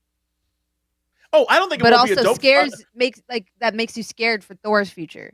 I think we're gonna see I don't think it's Russell Crowe look like a freaking just a beast, and then they're gonna beat the dog shit out of each other, and then you're gonna see Gore win, and you're gonna be like, oh man, Thor's toast. This is over. How's he doing? How's he doing his weapon? Is it gonna be sheath or out of his hand? I'm so excited. I'm ready for this. I want. Oh, you mean the lightning bolt? No, I mean about Gore's weapon. The yeah. Yeah. Is it coming out of his? Is he be I think it's gonna be a goo thing type deal attached to his hand. I'm so excited. Yeah, that's a fun character that I can't wait to see in this. I'm ready. Isn't Gore's whole thing that he has really bad luck basically, and his wife dies, and he's like, the gods have forsaken me, so I'm gonna freaking murder all of them. Yeah. He has terrible luck. Everything in his life is terrible. I wonder if they're going to show that. And so he's probably. They have to. They have to set up that part of his character because that's why he kills. That's why he goes against the gods. That's why he kills the gods. He kills. He starts out killing bad gods because he's like, the bad gods are a piece of shit, and then he's like, all these guys suck, and I love that he's like, I'll hunt them all down. I'm in for this. I love this character. I think he's so much fun. Chat's right. Dude is like Kratos. I'm ready for it. What? He is like MCU Kratos, and I'm 200% in. Very excited. I just can't believe they're introducing like another pantheon, and also that they're just gonna flat out like kill gods, and like that's not gonna have giant repercussions like in the grand scheme of things, right? Like they're literal. Can you imagine like half of the universe or half of your planet gets wiped out by Thanos, and you may be recovering, but and then you have a pantheon of gods that like look over you, and then this dude Christian Bale shows up and murders them all, and is like, and then you're like, no masters, no gods, no masters. Let's go. I'm like, I hope it's Christian Bale, but American Psycho, just dressed up in a suit, and he just has the all black. Oh my God. He's gonna be so like I'm ready for it. He's gonna be so good. Yeah. He's gonna be great. It's gonna be really good. I'm very excited. Yeah, I forgot. Hopefully, about that. Hopefully, don't screw him over like every other Bale Thor transformation. Villain. Yeah. We'll see. I don't know. It also with that casting announcement, the Beta Ray Bill chances somewhat lowered. Maybe, I don't know. I don't think the world's ready for that on film yet. I just I don't think it's gonna happen. I don't. I just don't know how they is he just gonna? I don't know how they introduce that. That's gonna be a weird thing. That's gonna be unless he's just like unless it's literally they got Russell Crowe attached to the movie and all he does is just show his dead body with gore standing over it and that's it. That's all he filmed. I'm telling you.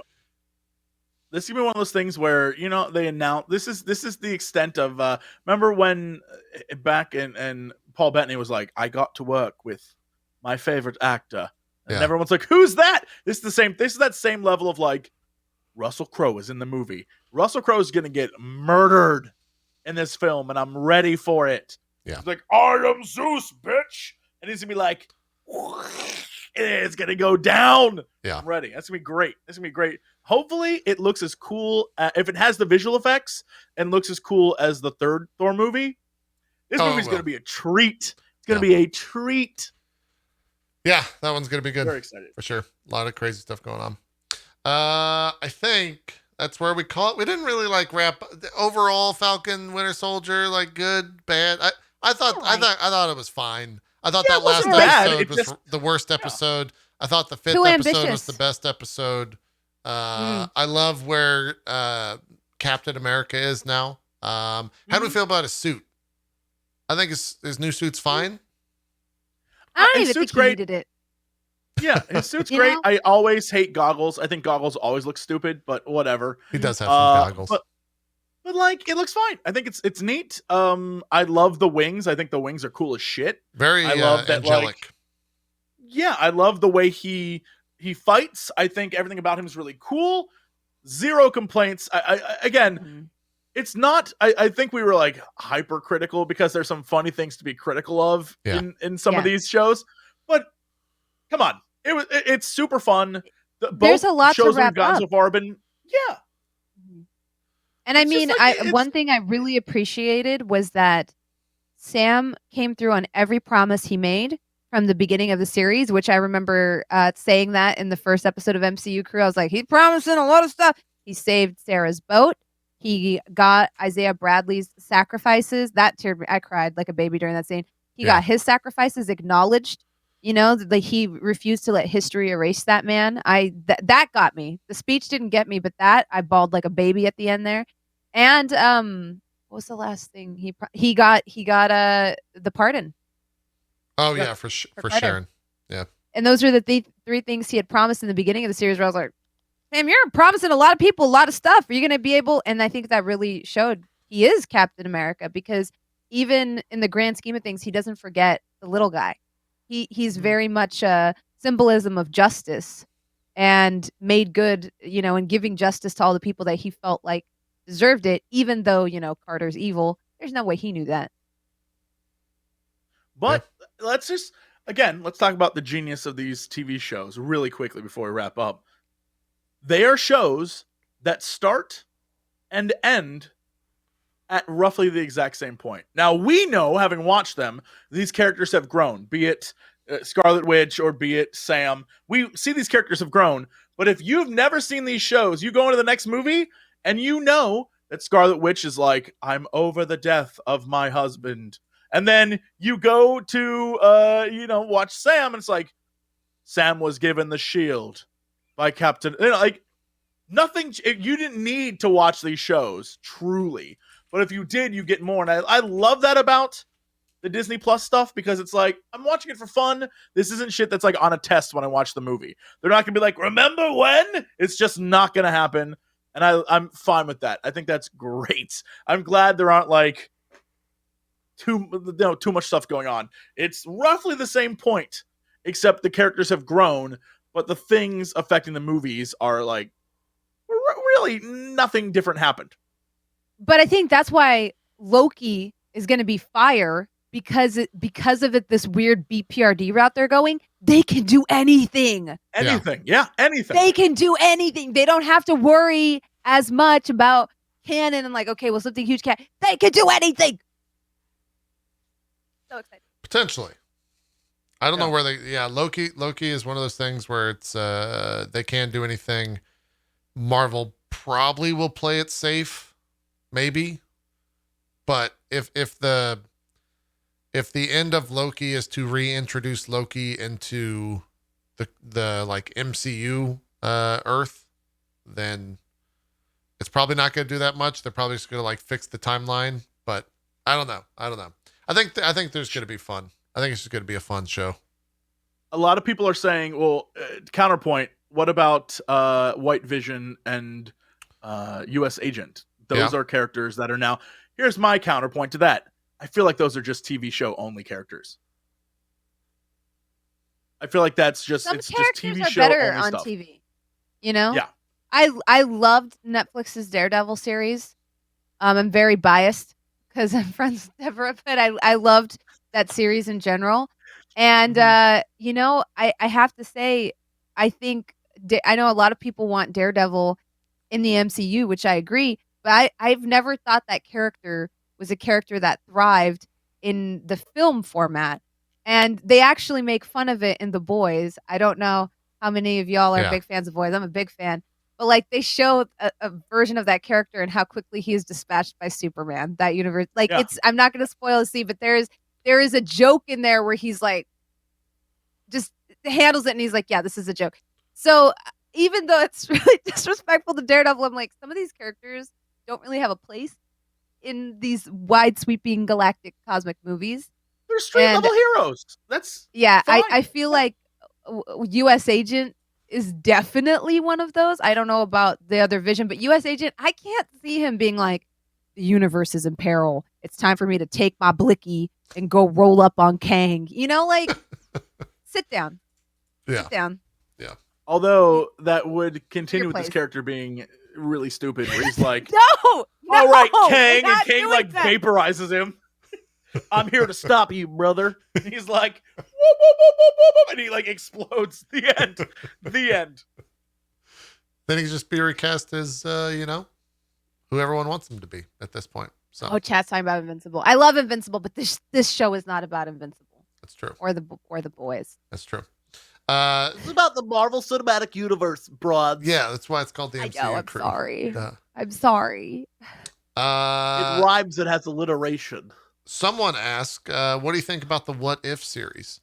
I feel like that's Mabulon in my chat. Sorry, I shouldn't just say someone. Mabulon asked, what do you think about the What If series?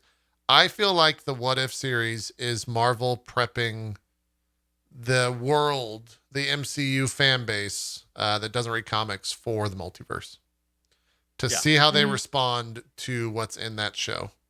To see if they respond to this idea of like, what if,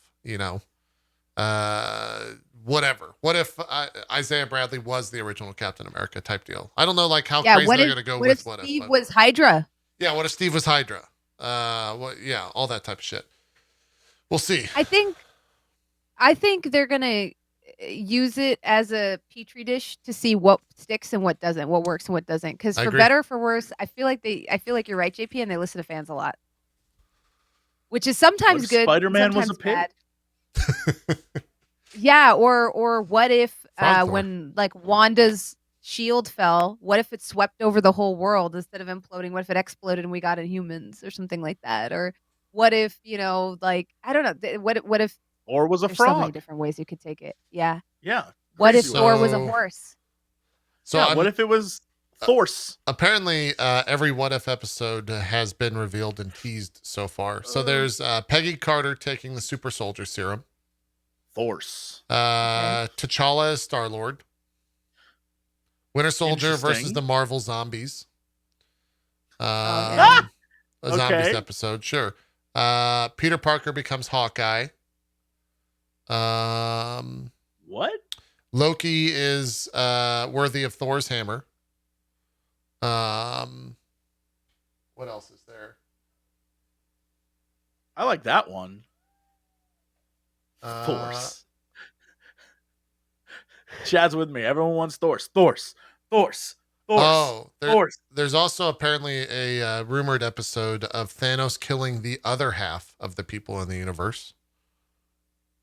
Oh, so it's like everyone else that lived dies and everyone else that died lives. Yeah. That'd be kind of interesting. Yeah. What else is there? I want to see that one. Yeah. I'd love to see, like, a bunch of Peter Parker teaming up with Doctor Strange to be like, all right, let's solve this. That would be interesting. Yeah. So we'll see. I think though for this 1 hour show, that's enough. For a 1 hour show, there's probably. We don't want to go over time. We don't want to go over time. We don't want to go over time. We don't want to go over time. I'm so sorry, JP. I feel like me and Jesse are like the worst human beings when it comes to staying on topic. I mean, why do you think you're on the show to begin with? I'm trying to guard pets from jumping up on the desk, so I'm multitasking right now. Such great jokes as Peter Parker and Thor's Peter Porker. I can't even do that. It doesn't matter. Whatever. Yeah, Peter Porker. See y'all next week. Tom Morello's back. Yeah. Special guest Tom Morello next week. We'll have Tom Morello on the show next week. I don't know. So there's no more shows until Loki, right? At the start of June. Let's pull this up. We're definitely gonna. I don't know how I'm saying this on the show, but we're gonna have to find something to talk about, you guys. Because you say that show, like there's not gonna be another thing next Monday. There might. You know that, right? Like Monday is the day they drop everything for some damn reason. Well, I feel like they're gonna quiet down for May because of. I mean, tomorrow is May the 4th, right? So like, oh, there comes. Okay, cat's on Mixer. Great. With you. Yeah, so there's got to be like I think they might like cool it down to let Star Wars breathe for a bit, but I've got some ideas to what we could do. Jesus, the dog and cat are going insane. I have some ideas for what we could do. Maybe some ranking of some shows or something. Maybe some rankings. We're about to fight. Maybe a tier list of Marvel shows. We're about to have a fight.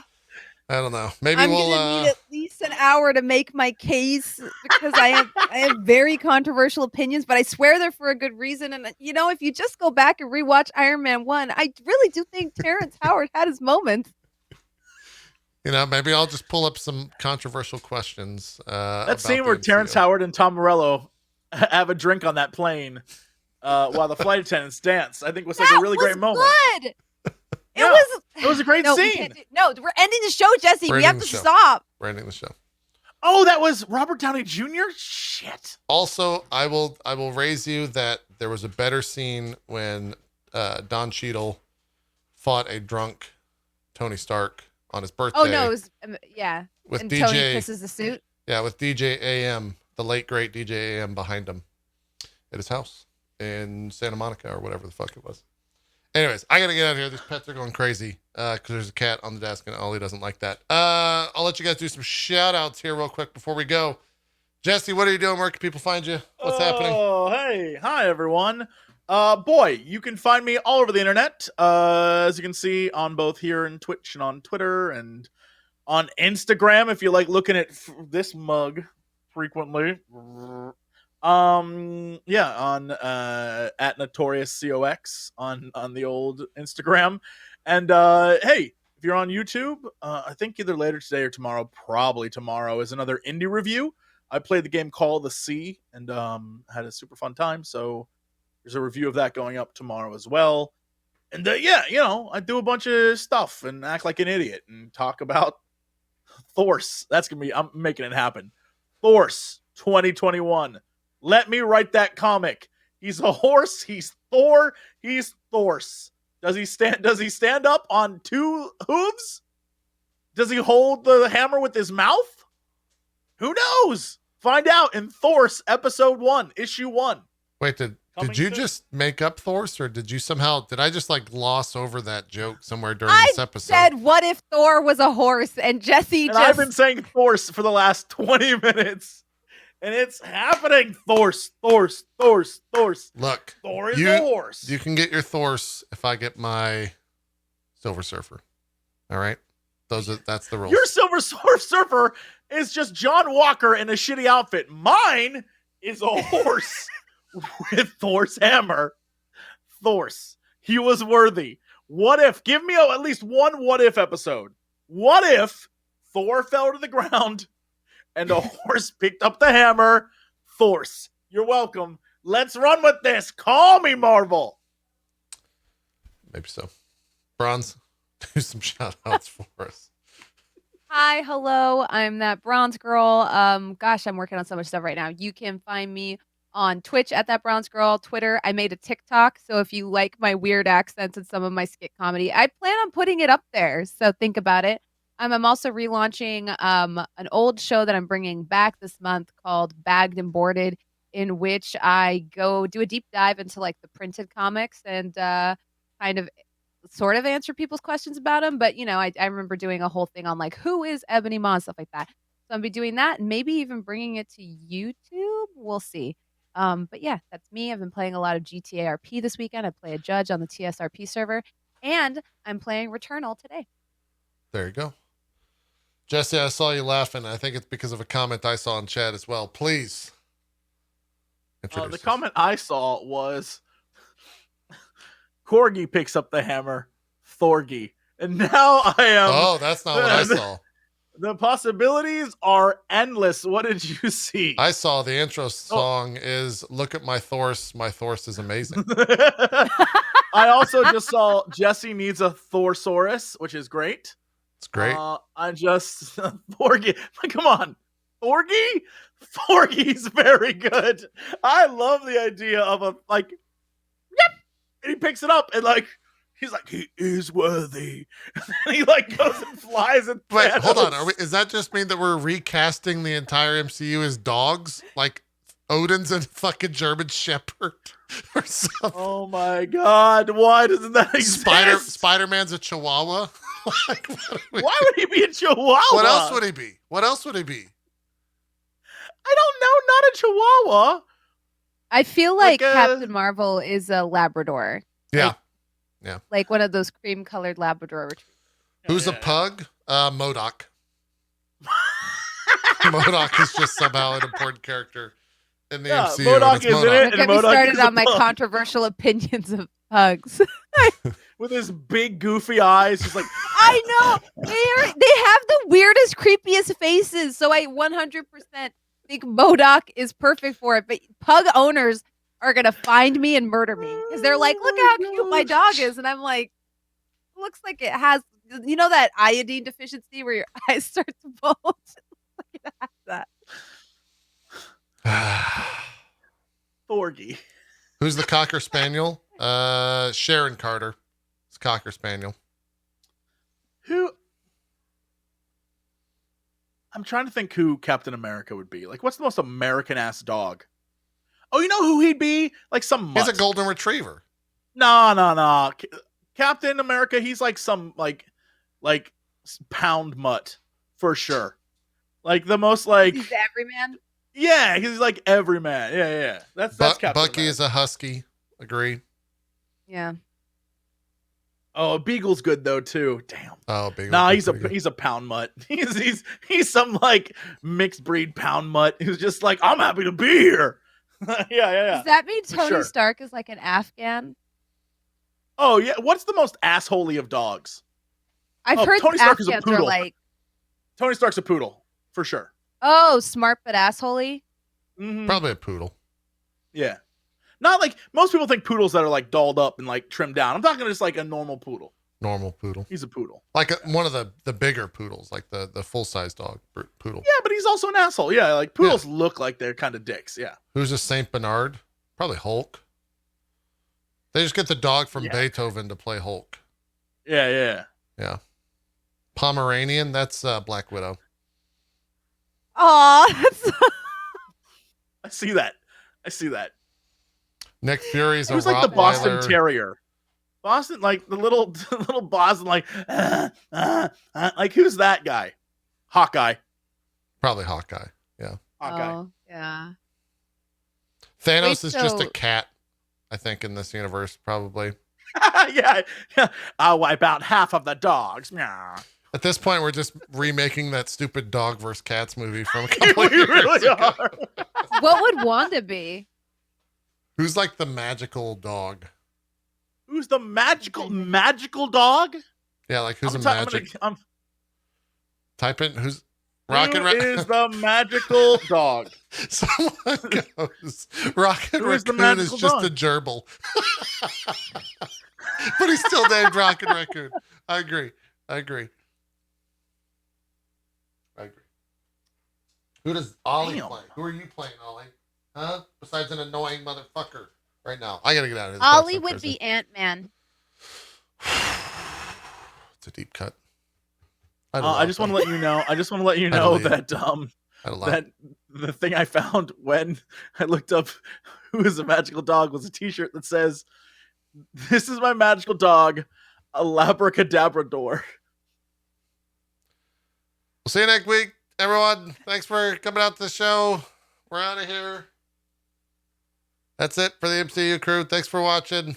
Please feel free to go and review us on iTunes and Spotify and Google Music and all the places that you can. Like and subscribe here on the YouTubes/Twatters.